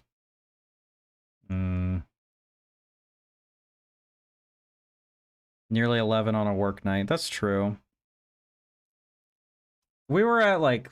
Okay, the reason I said anything at all is because I looked and it was at 16, and then I looked again and it was at 8, and I was like, what the fuck just happened? But I probably need to be less hung up about that kind of thing, to be honest. Maybe I should stop doing these on Sunday in general. I put out a poll, and that's what people said, so that's what I went with, but... Nice, I'm glad you're enjoying it. I only thought it was more in your wheelhouse because I know you're friends with Veil of Straws, who I'm stoked to see live for the first time in September in Maine. Tell her I said hi. The real monster not be the killer. um,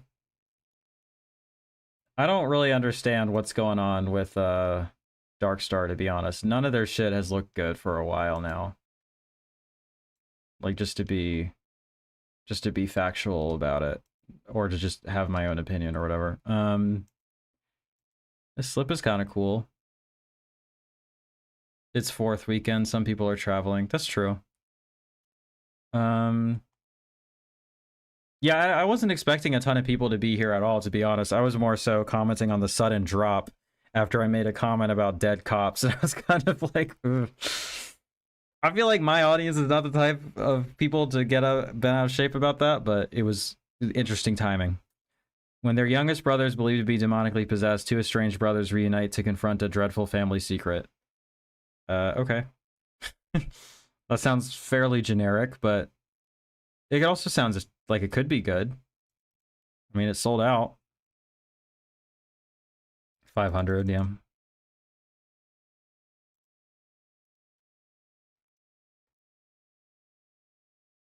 Some people are busy being patriots. That's right. That's right. Love it or leave it. All right. Yeah, apparently not that good. Ooh. See, my friend L was not fucking with this.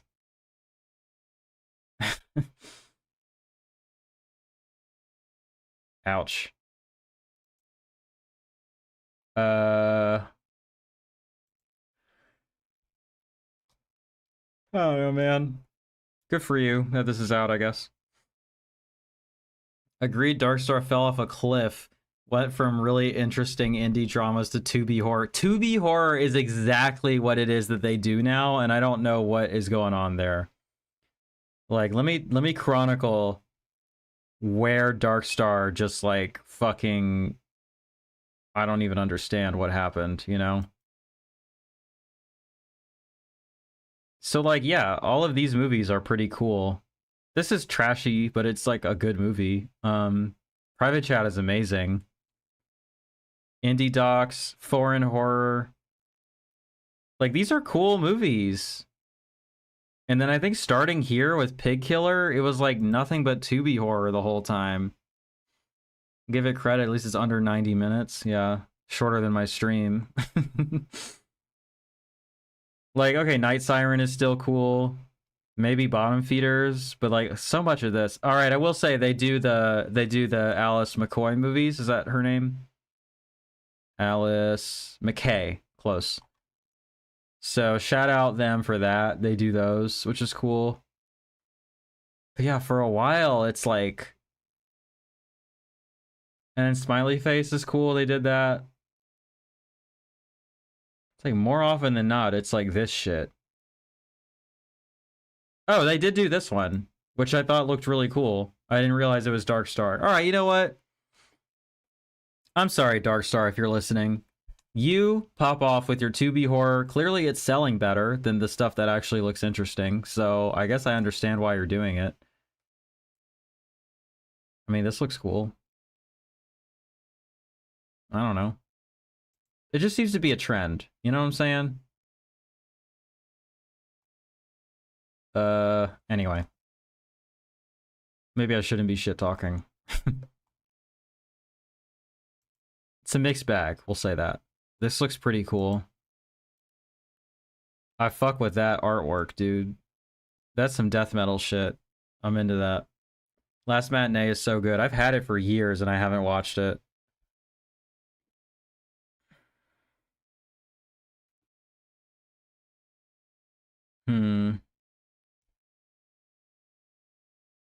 Okay. This is a brand new movie. Who did this artwork? Lucas Peveril?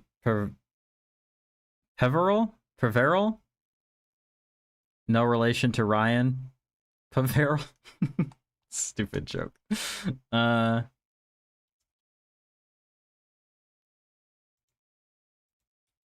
this out. Okay.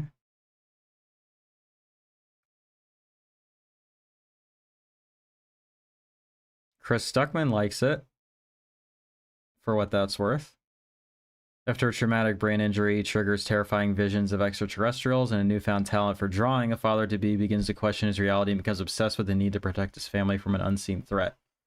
The rating isn't loading. Let's try again. Oh,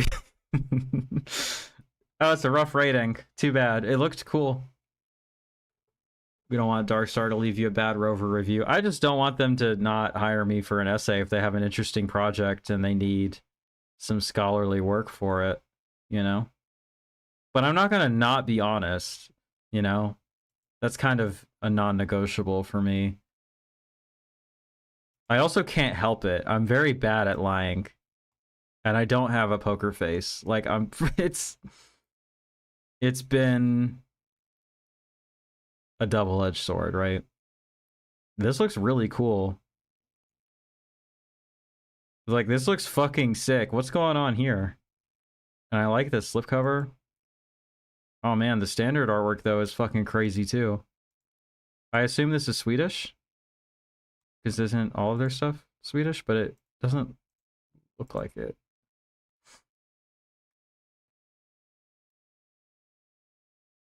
Why is it Chinese? Or Taiwanese? That sounded weird out of context. Y'all know what I mean. Club Super 8, I thought, does exclusively Swedish stuff, right? The happy lives of animals in the forest are stirred by the sudden attack of a pack of wolves. Uncle Deer comes to the rescue and asks Birdie to notify his son, the Deer Warrior. Deer and his rival, Sika Deer, fight for the love of Miss Deer while Foxy mingles with the leader of the wolves, desiring to be the prettiest in the land. A truly bizarre family, film from critic and pioneer Chang Ying. This looks pretty fucking cool to me. I don't know what the hell is going on here, but I'm into it. Neat. All right, let me click on their, or let's see here. Yeah, dedicated to Swedish exploitation cinema. So what's going on there?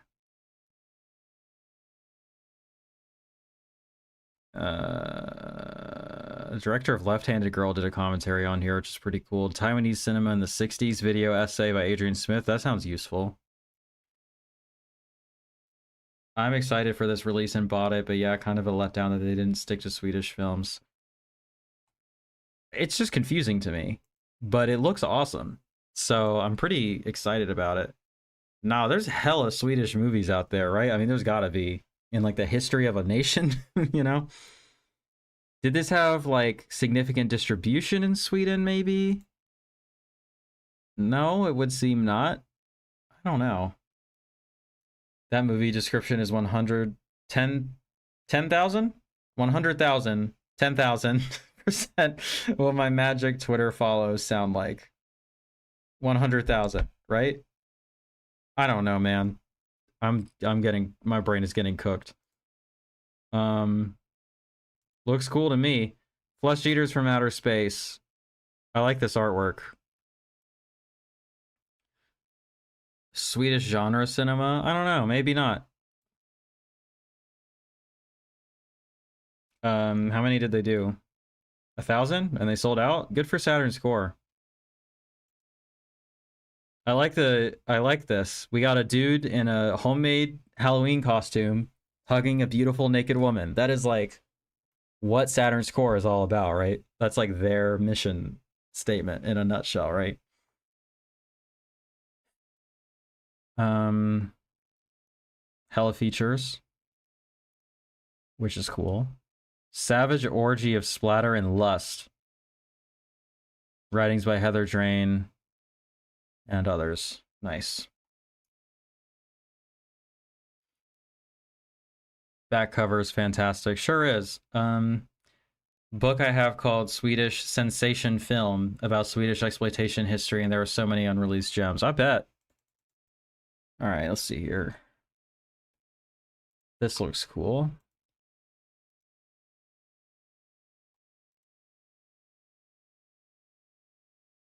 Quite obscure.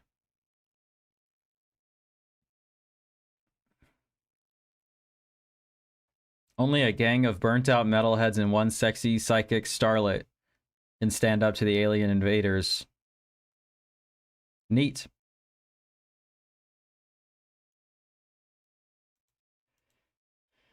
Trauma. Cool.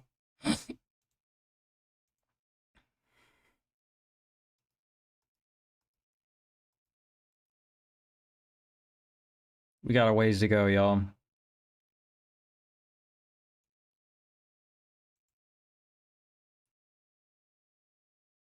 Good for Decanalog selling something out. I mean, that's good artwork. Is that Tony Stella? Yeah, I bet it is. RIP 500. I wonder how much he charges that it would be even worth commissioning him, or charged, I guess. It would be worth commissioning him for only 500.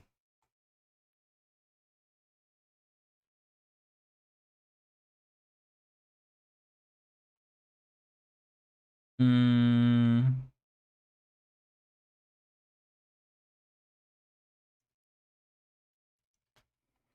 Okay.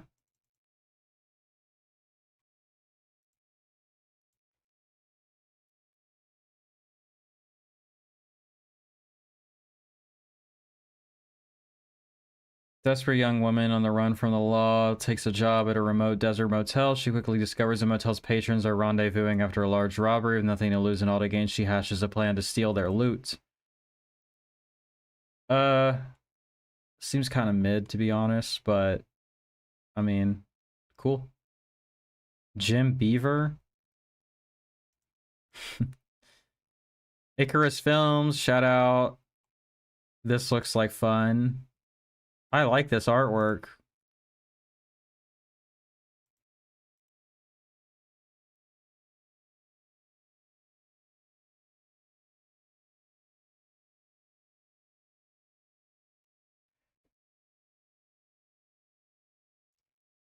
Booklet. Oh, it's a werewolf movie. And we have a short film and another short film. Wait, I looked this up recently. This was showing, somebody was screening this here in town. That's why I know what this is. Yeah, it looks really cool. I'm glad that it's out. Clara, a lonely nurse from the outskirts of Sao Paulo, is that how you pronounce that, is hired by mysterious and wealthy Anna as the nanny for unborn child. The two women develop a strong bond, but soon Clara discovers a terrifying secret about the child. Is it a werewolf? If I had to guess. Only 500. It's a very popular movie. Interesting. And the artwork is awesome. Who did it? Michael DeFord, shout out. House of 72 Tenants. Shout out Connie. Can't say that I love this artwork, but it probably fits with the theme. Wow, that's a lot of people. Okay.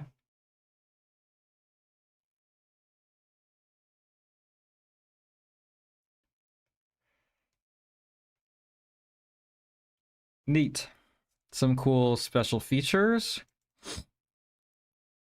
I guess there are 72 tenants. Is this all of the tenants?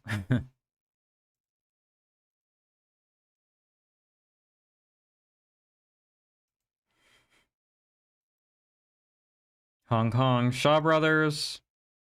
Set during a period of depression, the film chronicles the daily lives of a single urban building split up into several separate units and the actual people that dwell within. Seems cool. Ooh. This is how a community should unite against cops and landlords? Working class solidarity? God, I wish. Sounds sick.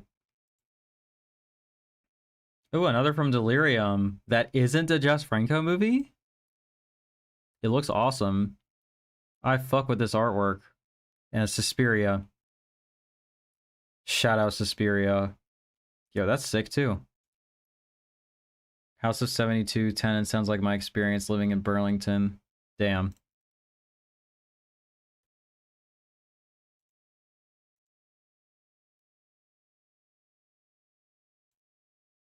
Sergio Martino. This looks awesome. Italian trash. Prison ship sinks in the Caribbean. A group of prisoners and a doctor wash ashore on a seemingly deserted island. So they're like what? Growing fishmen or something on this weird island? Okay, yeah, this guy did a shit ton of like classic Jolly.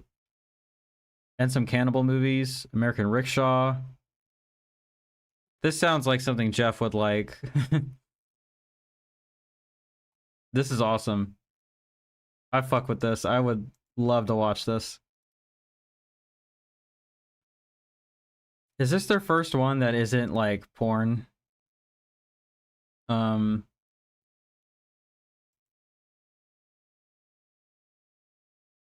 it is. Neat. I was wondering if they were gonna break away from that.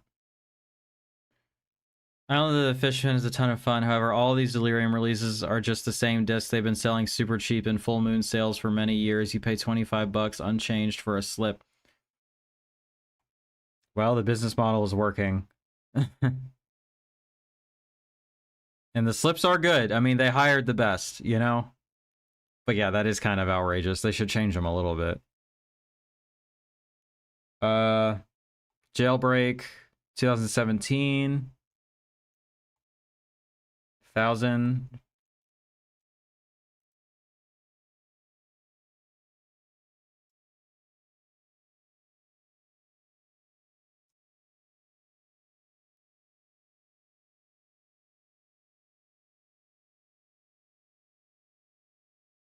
Hmm.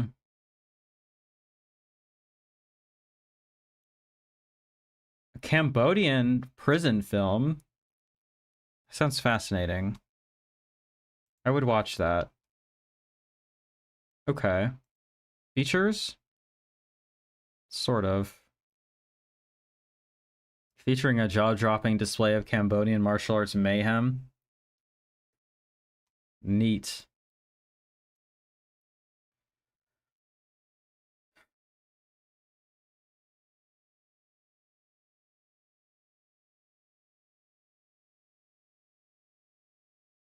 Bizarro.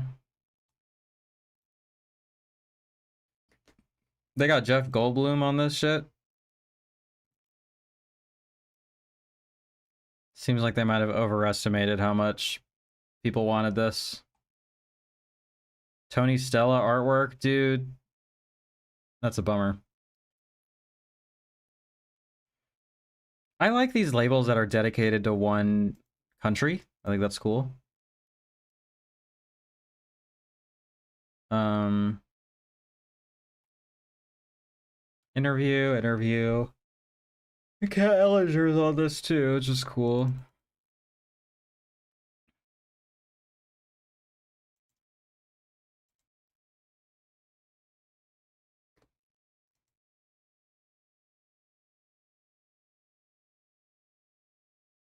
American writer in Paris is hired to do a script for an edgy young director he can't stand. When he falls in love with the director's cold and manipulative pretty sister, his life starts to unravel and he realizes he's been used. Many such cases. That's what it seems like. And they're all hand painted, so I don't understand how he did this. Like, from what I heard from Def Croc, like, he didn't charge unreasonable rates at all. So, like, bro was on it. To be fair, this looks like more bare bones work from him. Yeah, Jeff Goldblum. There he is. Mermaid. This artwork is sick. Utopia. Okay. I sold 500 of these. Steak Mountain, shout out. Not a lot of features. Let's take a look. What year is this? 24. Okay.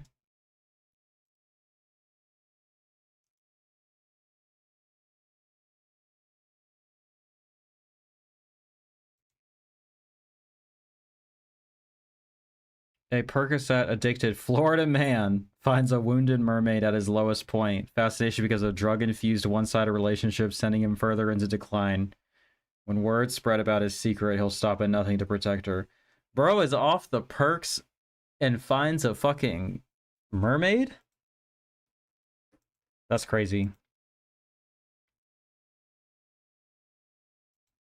This did not play near me.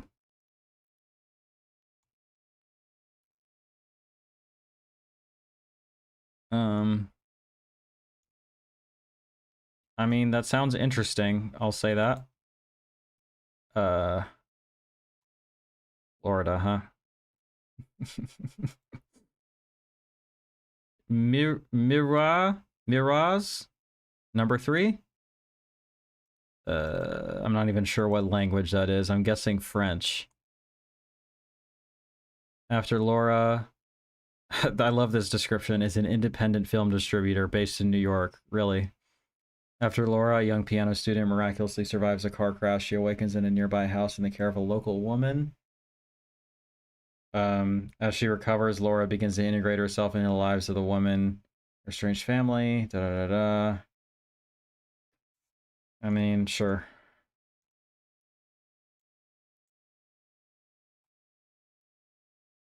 500? They only sold 50 of these? Dude, that's... Oh no, they sold more than that. Okay, I was like, that's brutal.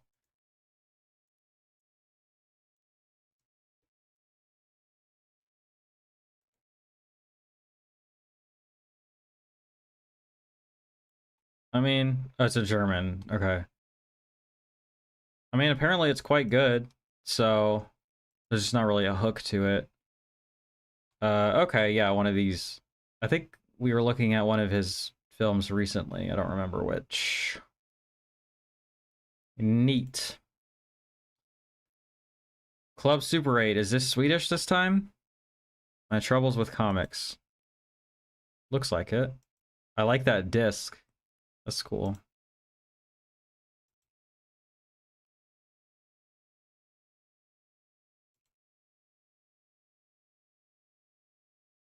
Swedish live-action comedy filled with dark humor and vulgar dialogue.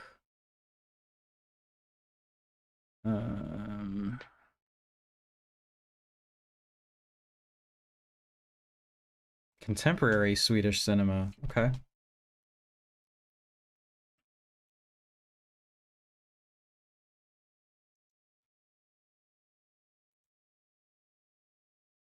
After doing the jump from comic artist to stand-up comedian, Simon finds himself forced to return to the world of comics after a line of surprising disasters. Neat.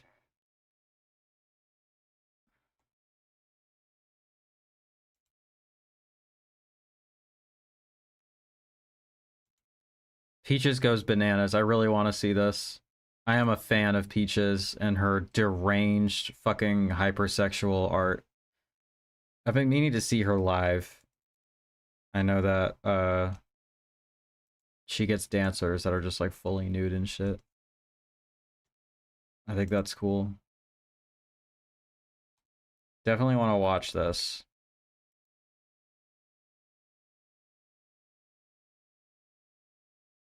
If you don't know Peaches, check it out.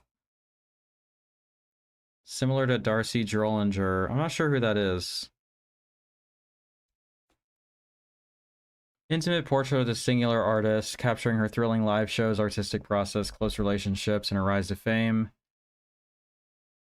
Poetic 2-decade-long conversation between two artists. Well, who's the director? Oh. Oh, she did the Genesis Peerage documentary. Neat. Yeah, I want to check that out. Shit and champagne. Well, Peaches is a cis woman, I think. So it's not like a drag thing. Um, at least I think. I hope I'm not incorrect about that.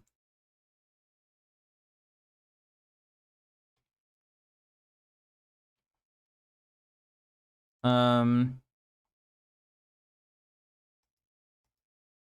let's keep going.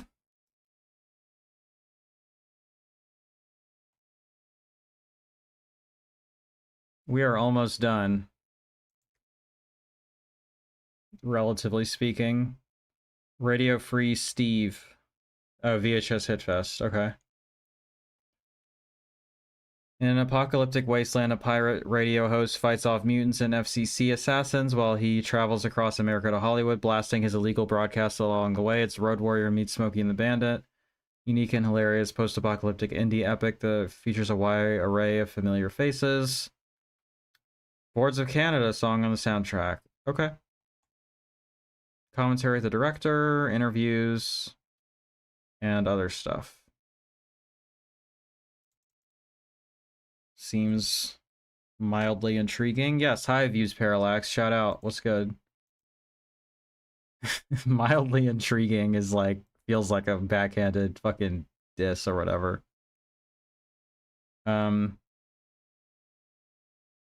Yeah, I don't know.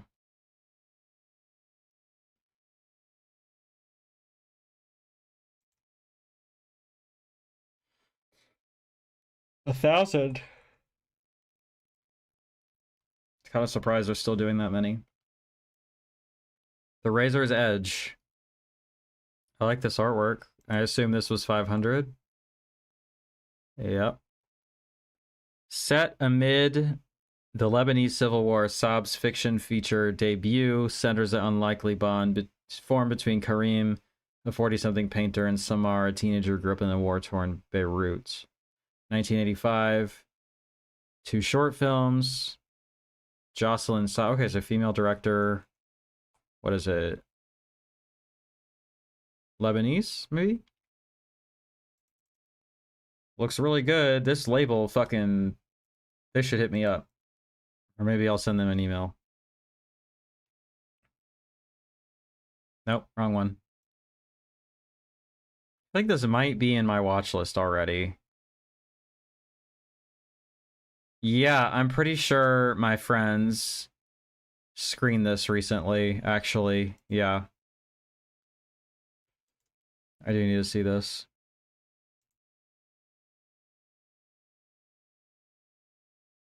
I don't think I agree with that. A lot of these stick around for a long time, and I should scroll past that. Tom Ralston. Scobie Malone. Like, I understand why so many of them are only 500 now, because, I mean, they can't get rid of some of this shit. Like, with all the sales they're doing. They flooded the market a bit, I think. Sydney Homicide Detective Sergeant Scobie Malone and his offsider investigate the murder of Helga, whose corpse is found in the basement of the Sydney Opera House, Australia. This is... I actually need to wrap this up. Okay. Show about the show. Some go fast and others stick around. Always a crapshoot. It really is. Like, it either goes in a second or it's there for years. 24-part television series about a filmmaker who persuades a local cable station to give him money to make a show whose premise is that every episode will be about the making of the previous episode. That sounds pretty cool. We got hella essays on here. Young Chomsky is awesome. What is that? That's cool. Does this have a letterbox entry?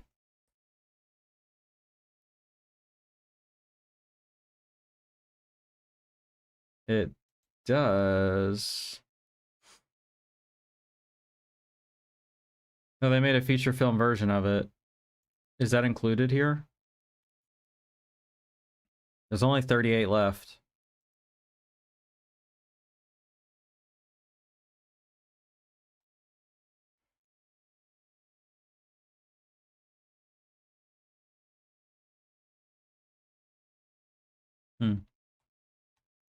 Looks like it doesn't include the feature version. This looks awesome.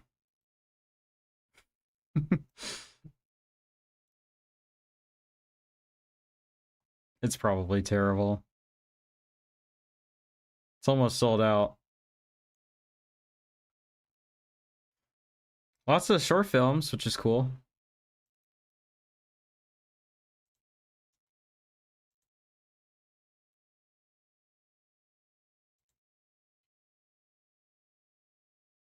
Yeah. Doesn't look great, to be honest. Far and away the most gratuitous nudity I've ever seen in a movie about a snow shark. I mean, sounds at least a little bit interesting then.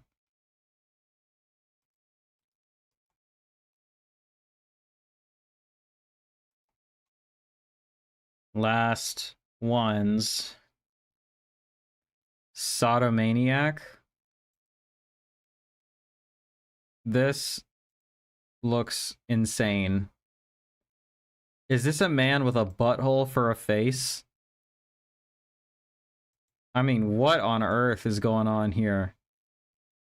West Bend Scooter. Shout out. 500 units.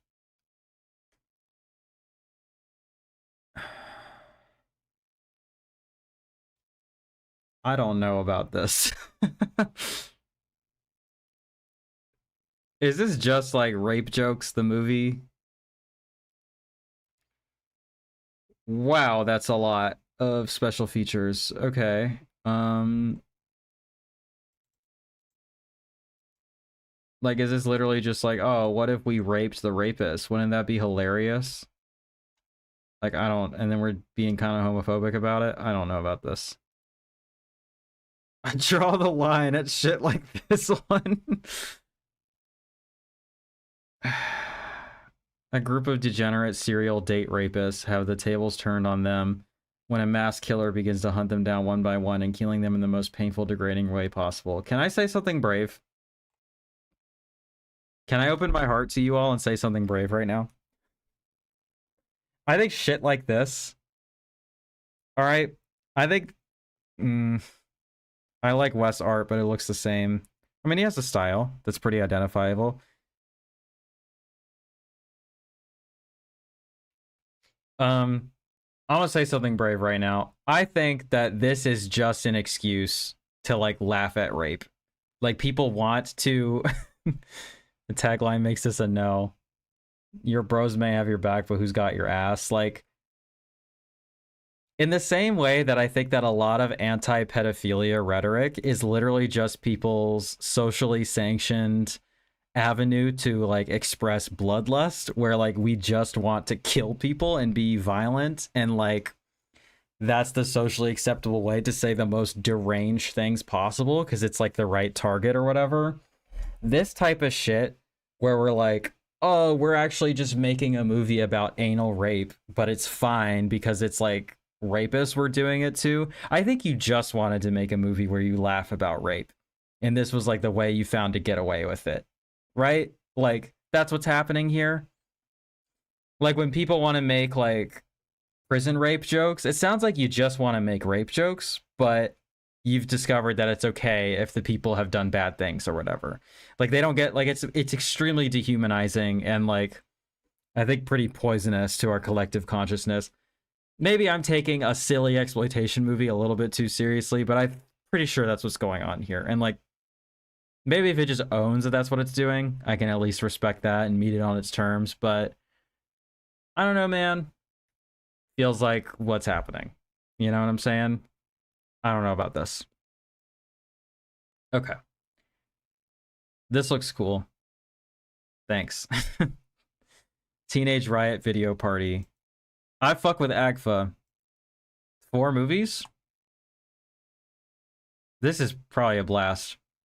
50 million juvenile delinquents can't be wrong, featuring 4 Rumble-ready features. As the original film elements are lost, is a campy ode to mid-century teenage turmoil. Remember, this will affect every parent and teen in the entire world because it's real. So we have Jacktown, Lost, Lonely, and Vicious, The Flaming Teenage, The Narcotic Story.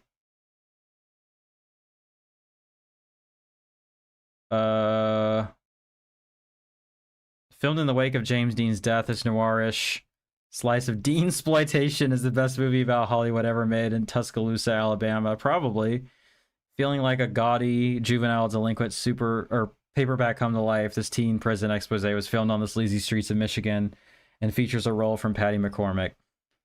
Jesus kind of saves in this true story about drugs and salvation. A maker of 16mm religious shorts who would later direct The Blob. Outrageous amalgam of classroom scare films and nasty exploitation, was produced by a company called Police Science, so you know it's legit.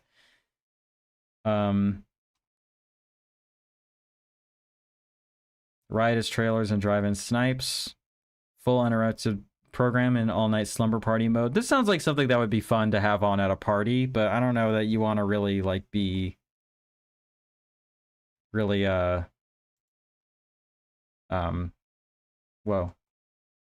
Something that you really need to pay super close attention to. I mean, it seems fun enough for what it is. Canadian International, shout out. I like this artwork. Oh, they did 1,000 of them. Nice. I'm not reading all that. Lots of special features. 5 short films. We love to see it. More short films. This is stacked. I think this is an animated movie.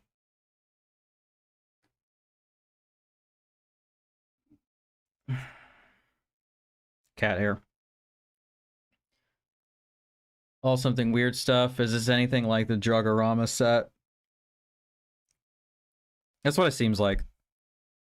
Like really old school exploitation stuff.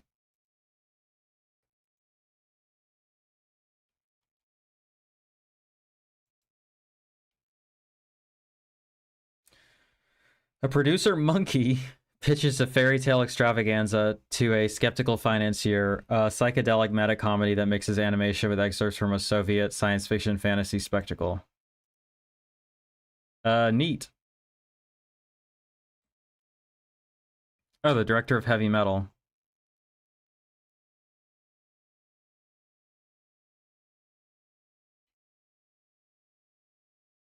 Did he write on this, or did he get an early copy of it, or what's going on there?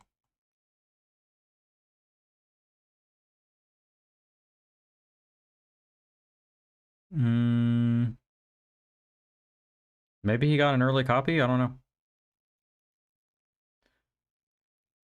This is the release of the month for me. Canadian International hasn't missed yet, and the extras they put in every release is amazing. Put a lot of other releases to shame, for sure. Yeah, something weird is goated. I'm curious how Brian Sauer got to see this so early.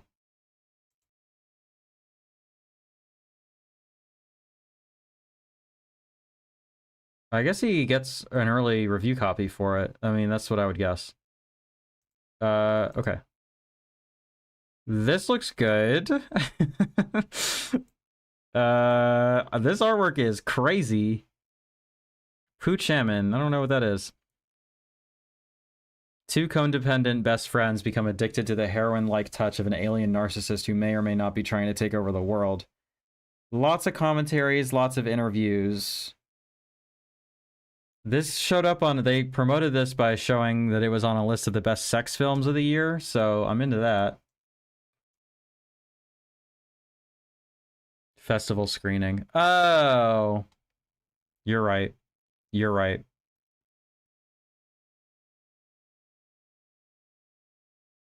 I don't know, man. This looks cool to me. Oh, the same guy who did this? Okay.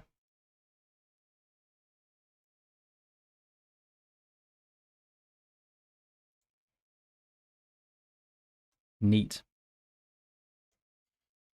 Yo, I don't know how long it has been doing recommended tracks at me, because I could not tell you when that album actually ended and when it switched to other stuff. Let's find out. Oh, only one song. Nice. I'll just let that rip for a bit, I guess. Because I'm trying to wrap up here. I mean, that artwork is crazy. I'm into that. I'm glad this sold out. I wish they did more of it. I like this artwork. This is, I mean, among my favorite films of the year. I mean, it's a rough watch, but it's really well done. It's important to bear witness to this sort of thing, and to this specifically. January 29th, 2024, Red Crescent volunteers receive an emergency call. A 5-year-old girl is trapped in a car under fire in Gaza, pleading for rescue while trying to keep her on the line. They do everything they can to get an ambulance to her. Her name was Hind Rajab. It's only been like 3 hours. What do you mean wrap up? I mean, I'm not getting to Ryan Verrill numbers yet, but I do have other things going on. I am dog sitting right now, and I do need to get back. I was hoping to do karaoke tonight. I actually think I'm going to be going too late to do that. We'll see. Q&A with Jonathan Glazers, that's my goat right there. He got in so much trouble for saying like the most bare minimum shit, but now he's doubling down. I appreciate that. Jane Campion, Michael Moore, shout out. If you want to hear the real audio of a 5-year-old girl who was fucking executed by a fascist state, this is the movie for you. Yeah, I don't know. Like, try watching this and defend any fucking thing that Israel is doing challenge. Like, I don't, without being a complete fucking ghoul or racist, like, or conspiracy theorist, you know? Not gonna happen. Who by Fire, Kim Stem. It's interesting artwork. Is this gay? Or are they straight? I don't know what's going on.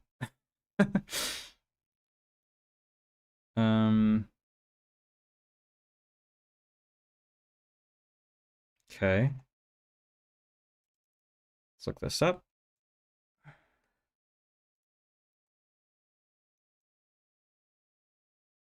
I try to give these all, like, the time and attention that they deserve, but there's just too many of them.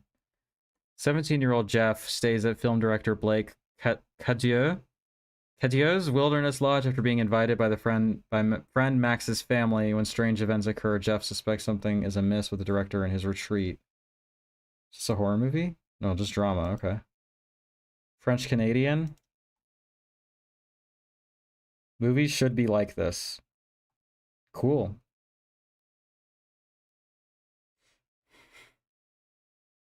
This looks interesting. I'd like to see this. What year is this? It's a 2025 joint. Okay. And I missed it. It's on Tubi? Neat. Oh, okay, we're done? Let me see. Should I do Melusine at all? Let's see. I was actually hoping to go through some of the sale stuff, but it's not going to happen.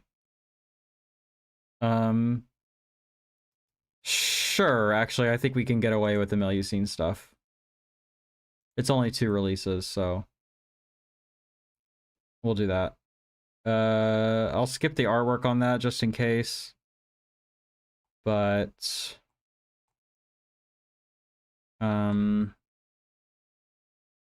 yes to Melusine, cool. I'll show it very briefly because I can't tell if this is a picture or an illustration. Surrender in Paradise, there you go. It's an illustration, Robert Samlin. I don't think he does photographs. I've been enjoying what VCX has been doing. Their movies are pretty good, and they look really good. They just don't really do features, unfortunately. Just like people banging in Hawaii. I'm into that. The women soon let their guard down as their need for a man overcomes them. It's sort of a fantasy. Sort of in the realm of fantasy here, huh? This I'm very excited about, that we're just reissuing all the Roger Watkins, more or less, onto one set. Space saving. I think it's really cool they're keeping this stuff in circulation, you know? These are some of my favorite hardcore features ever, and I've been meaning to see Pink Ladies, and I think I was upset that it sold out. I didn't get to it, but I will be getting to it. Love that they include one sheets. I mean, you mean like recreations, right? Like they're not out here shipping out OG one sheets, right? That would be crazy. Yeah, replica one sheet. I mean, it is really cool that they do it though. Uh, yeah, I'll be rewatching these, and yeah, I don't know. We'll see if Dead End Street is even still included on this, but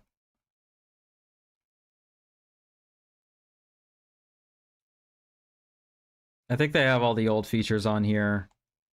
But Her Name Was Lisa is one of my favorite hardcore films ever, like by a lot. I love that movie. Crazy good. Yeah, I think they will. I think they're just getting through them all eventually in like double and triple features. I know people are complaining, but I don't know why you would not want this in circulation and in HD in some circumstances, like it wasn't before. Um, Listening to this band called Ulk. It's really pretty. All right.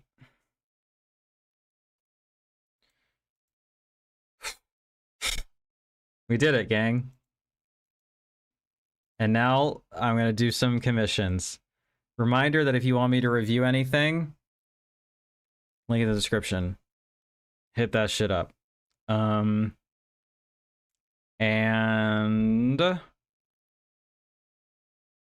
the first one that we have is... Hold on. Hold on. All right, we're being professional right now. Yeah, I hope it is, but we'll see.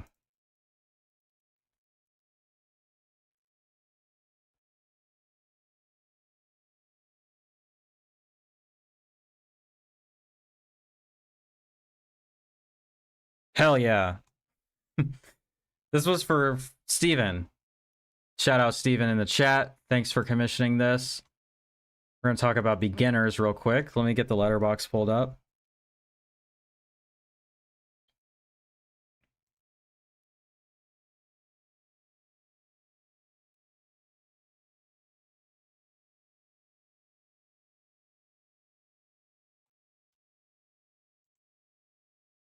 Looks like Val forgot to log this. I was curious what he's thought about it. But beginners, this is what love feels like. Mike Mills. Oliver meets the irreverent and unpredictable Anna. Only months after his father, Hal Fields, has passed away. This new love floods Oliver with memories of his father, who, following the death of his wife of 44 years, came out of the closet at age 75 to live a full, energized, and wonderfully tumultuous gay life. Oh, I forgot to update the year. Thank you. I forgot I also did that.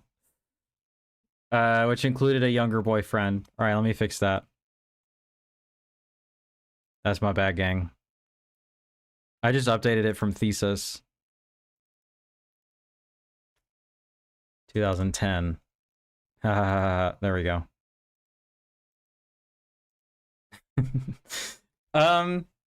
I love this movie. I thought it was wonderful. Like, I thought it was such a nice watch. You know, I feel like I watch a lot of stuff that's in the gutter and shit, or like, you know, outside the box, or like porn and like weird horror movies or weird stuff. And just like to get just like a straightforward indie drama that's really, really, really good was nice, you know?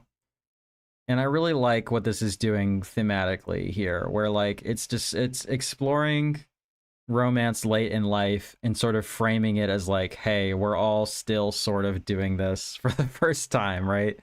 Like his dad finally gets to be himself at age 75, and so he's doing everything for the first time, even though, you know, on paper he's been in relationships his whole life. He should know how to do it, right? And his son, who is wonderfully played by Ewan McGregor. Yeah, absolutely. Heavenly Bodies, you got it. Thank you, Anonymous. I appreciate it. Shout out. Yeah, you got it. Run that shit back. I'll add it to the list. I really like how, you know, because like his father has an excuse, right? That he's like been in the closet his whole life. So like he's kind of doing romance for the first time fully as an adult. But you know, Ewan McGregor's character is still kind of fucking up. You know, he's still kind of like not doing his best in his 30s, I think, in this movie. And you know what? As a person who is about to enter their 30s and who spent almost the entirety of their 20s in horrible abusive relationships. Uh you know, sometimes it feels like, and sometimes people just straight up say to me like, you should be doing better than this by now, like you should have figured this out by now. And I don't know, realistically, how many tries at relationships do people get if they like stay in long-term ones, right? I don't know, not to get too personal or whatever, but like the entirety of my 20s almost is mainly marked by two relationships that lasted 5 years each, right? And then there's other odds and ends within that and polyamory and everything too, but like, you know, it's not like it's not like I had a ton of practice like with different people or whatever, you know? Like I still sort of feel like, especially after getting out of the most recent one, um I did sort of feel like I had to hit the reset button on relationships in general, you know, and just like take a break and just sort of figure out what I was doing. Um and like I kind of felt like I was starting fresh and kind of doing romance and sex and dating for like the first time, like as a 28-year-old person.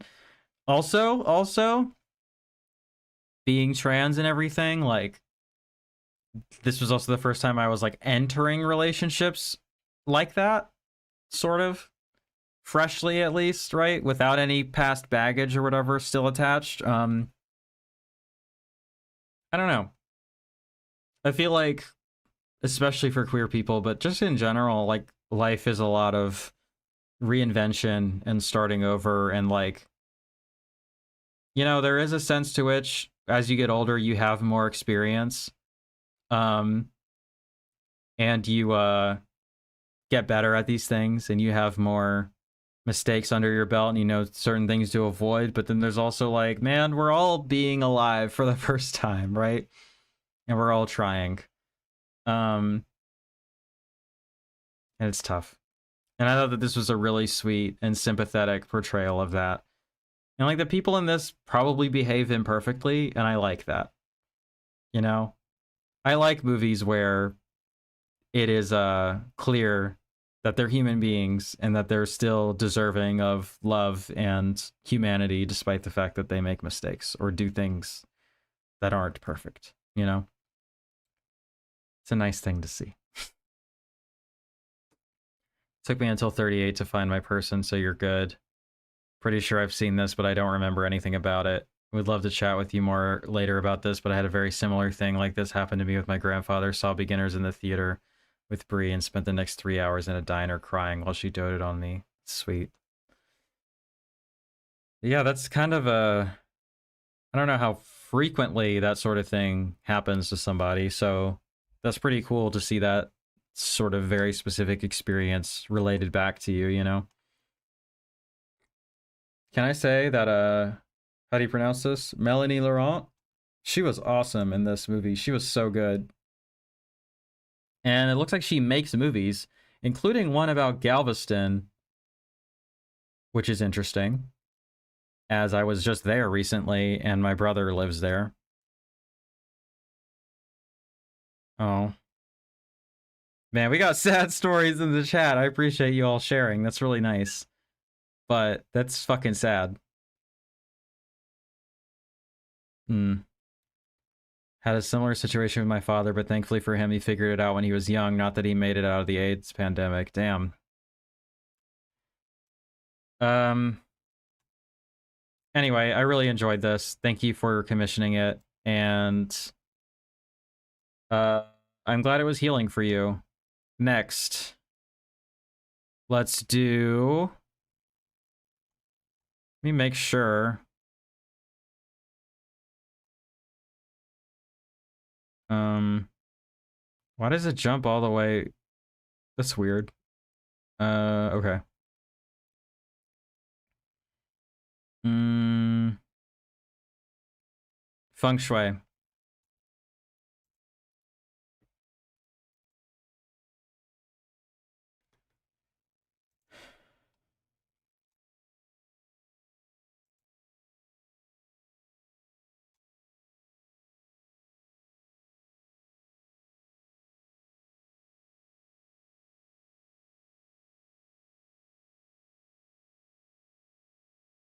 Mm. Hmm.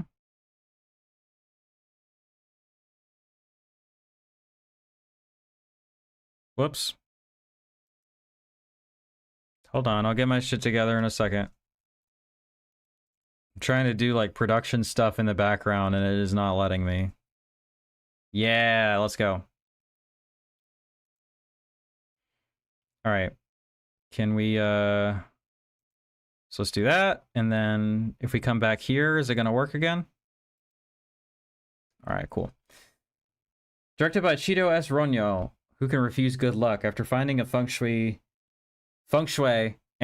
amulet, Joy starts to see a string of fortunate events come her way. Soon she realizes it is in fact a curse. Now she must break the cycle of good fortune and death in order to save her family. Um, as you can see, I enjoyed this quite a bit. For reasons that will be unveiled sooner rather than later, I hope. I have been watching a lot of Filipino cinema as of late. And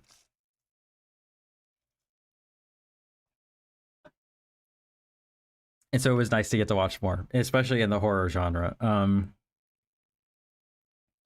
This wasn't, it just didn't get all the way into like me super loving it. But I did like it a lot. I thought it was a lot of fun. I thought it went into some really crazy fucking directions, and I don't know. I'm trying to remember what I thought was going on here thematically. This is the one that I watched for the longest ago, and I'm sorry it took me so long to get to it. Ideally, I would have um reviewed it sooner after seeing it, but you know. What is your review?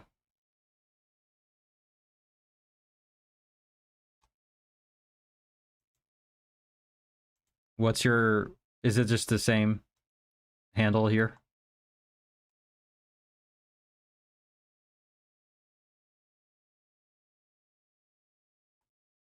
I see it. 10 out of 10 from you. Nice. Let me make sure I'm following you. Fucking blinding my ass, dude. Yeah, let me follow you. Nice. Um,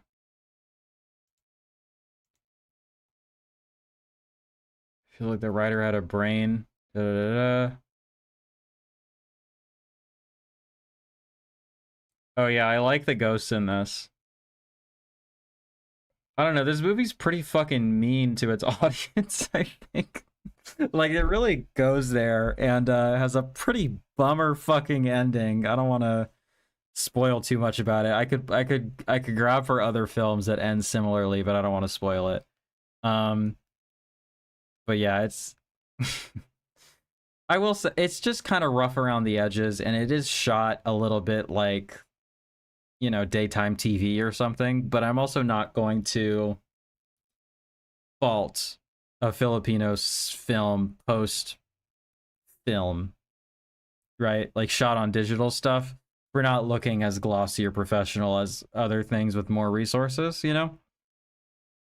For what it is, I like it a lot. I'm trying to think what I thought about it thematically, because that's what I think is the most interesting. But I'm trying to remember. So it's about this woman who like finds an amulet that, yeah, it gives her like a shit ton of good fortune, but then it always comes with like a price that's usually pretty bad, and it's like has a pretty established like set of rules for like people dying and stuff. Um, I don't know. It's not that deep, right? I just I thought it was a lot of fun, and I really enjoyed it. Um,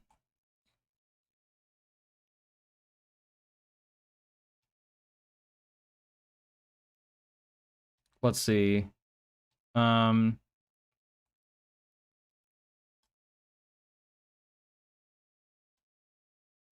uh, hold on, let me answer this text.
Okay.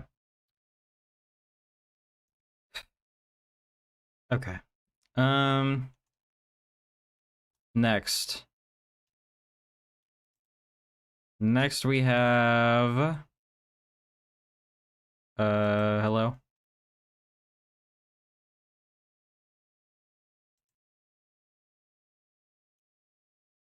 Okay. I think next is Hack-A-Lantern. Shout out Jeff. What's good?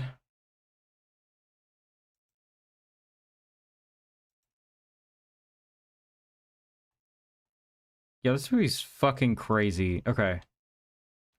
Let me change this, since apparently it won't let me do it while I'm switched over.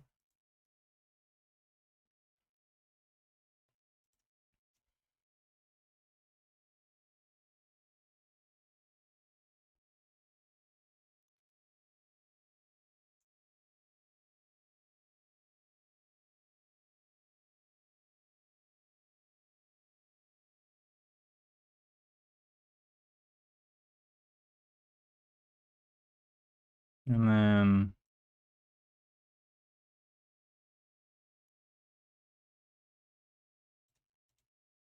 it's good, I think. All right.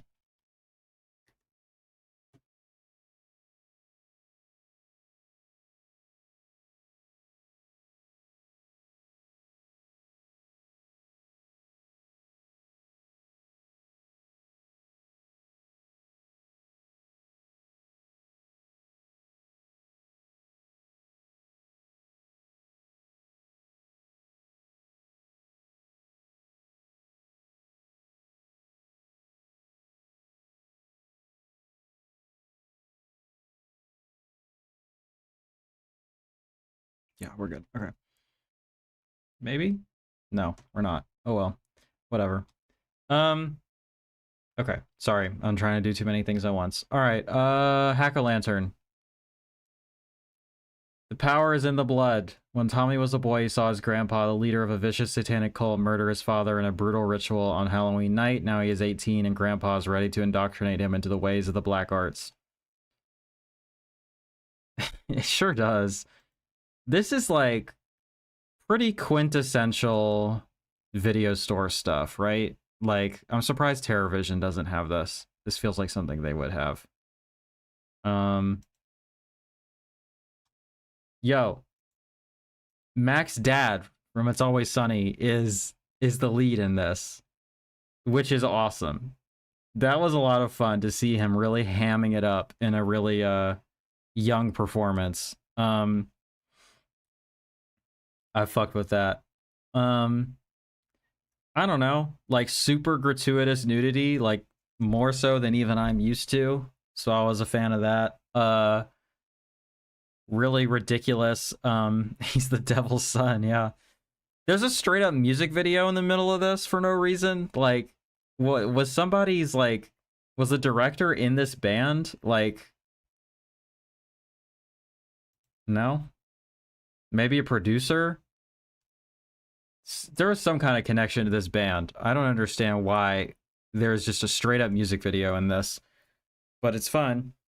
Look, this movie's terrible. I'm gonna be straight up with you. It's really bad. It's poorly acted and the rest. But you know what? It has an aesthetic and a vibe that I am into, that I was fucking with. All right. I was a fan of it and I had fun with it. I was exhausted, so I was falling asleep a little bit towards the end, but I really enjoyed it. And I appreciate the commission on that. Music videos and movies can either be a blast or miserable to experience. Um, it goes on a little long, but it's like a hair metal video, so that's fun at least. Um,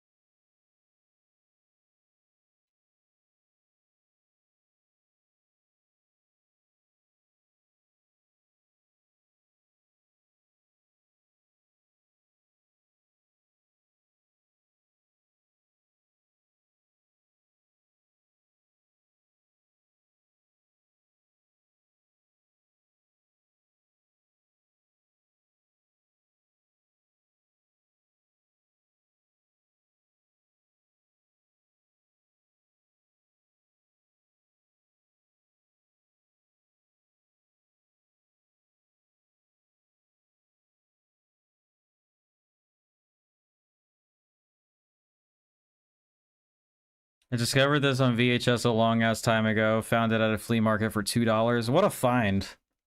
I mean, this is a perfect VHS movie. Although, okay, so I don't have it on my person right now, but Jeff sent me the Blu-ray for this, which I super appreciate because I'm glad to have it on in my collection now.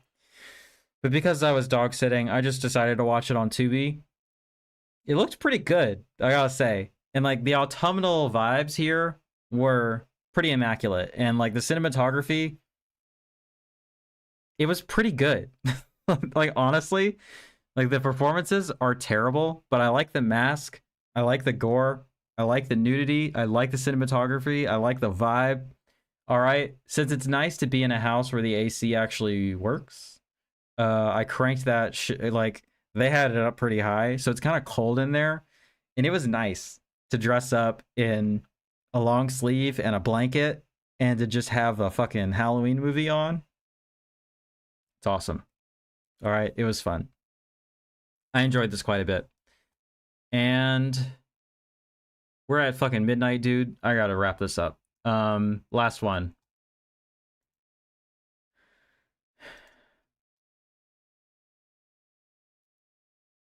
This is also from our friend Steven in the chat. Shout out. Let's update the chat on the, or the text on this. A few more hours. I'm glad y'all are enjoying this for this amount of time. I wanted to make sure I had a worthy return stream.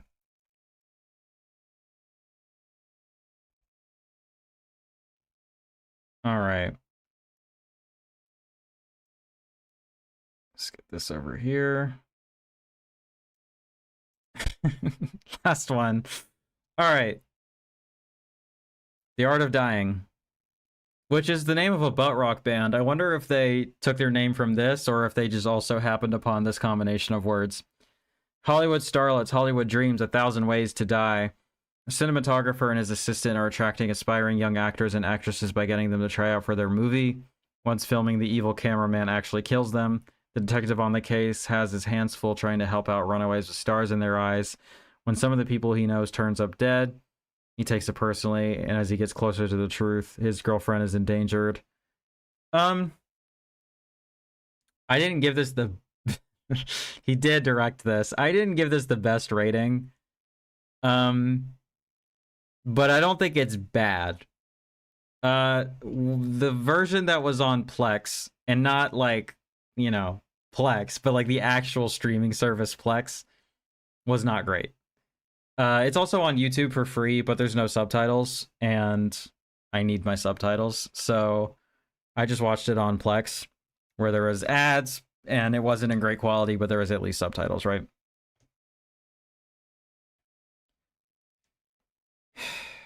Thanks, Brendan. You have a good one. Yeah, for sure.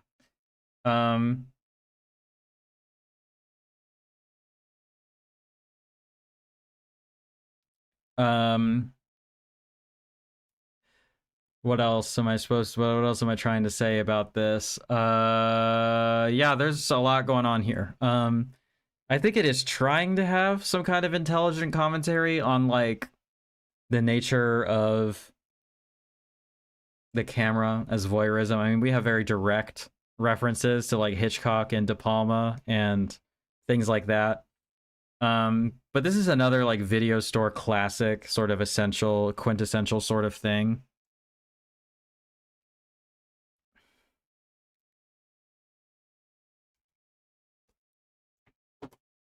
Putting my phone away. I'm getting frustrating text messages.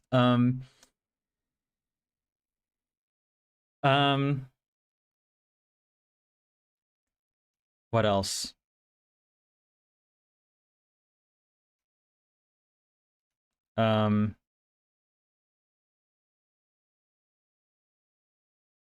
Sorry, I'm distracted.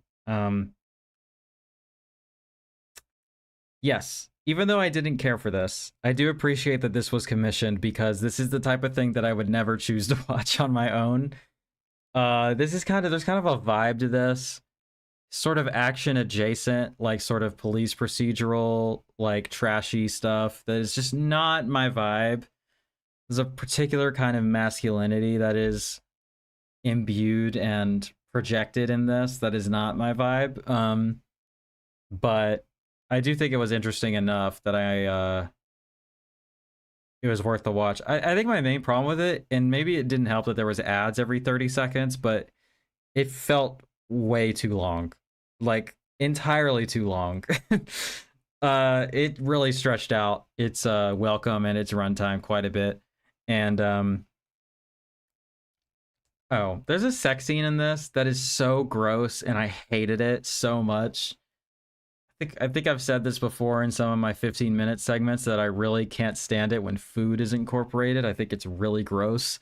And Wings Hauser is just railing, you know, this beautiful young woman who is fully nude. So it's like, okay, we're getting somewhere. I see his ass. Okay. This is pretty horny. This is pretty pretty good, right? And then he sticks his hand in a jar of jelly and like shoves it in her mouth and like rubs it everywhere, and then he pours milk all over her. It's fucking gross, dude. Like I don't love that. And I didn't love that. I gotta say, not for me. I had to look away. That shit was disgusting. But there's plenty of other sex scenes that are not gross. I have to say, maybe it's because I checked out in terms of paying attention, but there's definitely bits in this that are I mean, me too, for obvious reasons. I mean, if it was oat milk, maybe I could vibe with it, but like if somebody puts solid food all over me, it's not gonna happen, dude. That's fucking disgusting. Latin Jerry. So this movie is also fairly homophobic, but in a way that it is ridiculous enough that I think it is queer camp at a certain point. Like I could see this playing pretty well at like a sort of a queer movie marathon or whatever of like campy bullshit, you know? Um the sex scene is fucking insane, dude. And it is on YouTube for your viewing pleasure. Yeah, I don't know, what was I saying earlier? There's just parts in this where like characters just kind of show up and dip out and like stuff doesn't really make sense to like who is this person that is his girlfriend? Like it's never really established, I don't think. I don't know. No, it definitely sounds pretty amazing, right? And I think other people would get more out of this than I did. Um I don't know. Yeah, Latin Jerry is a pimp slash casting agent or whatever who or casting director who is like the most stereotypical gay person on earth. It's a lot going on.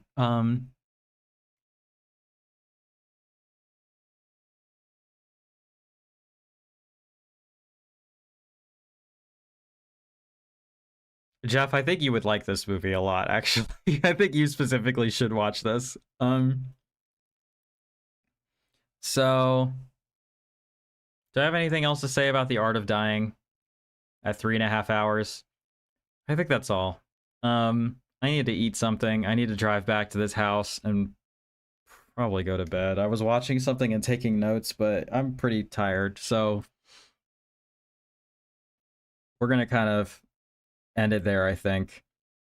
Um, Thanks as always to everybody for being here, for chatting, for tipping. It is extremely appreciated. This is a love story about gay serial killers. It kind of is. I think we might have. And I went over way less announcements, so I'd just be yapping. I don't know. I mean, an hour of this was just my personal woes. Ryan gets to the point, you know? Good night, everybody. Shout out to... we'll just do this one twice. To our anonymous friend. And then shout out to Jeff. Run that shit back. Thanks as always, y'all. I appreciate you. Love you all. And remember that Satan loves all of their children. Bye.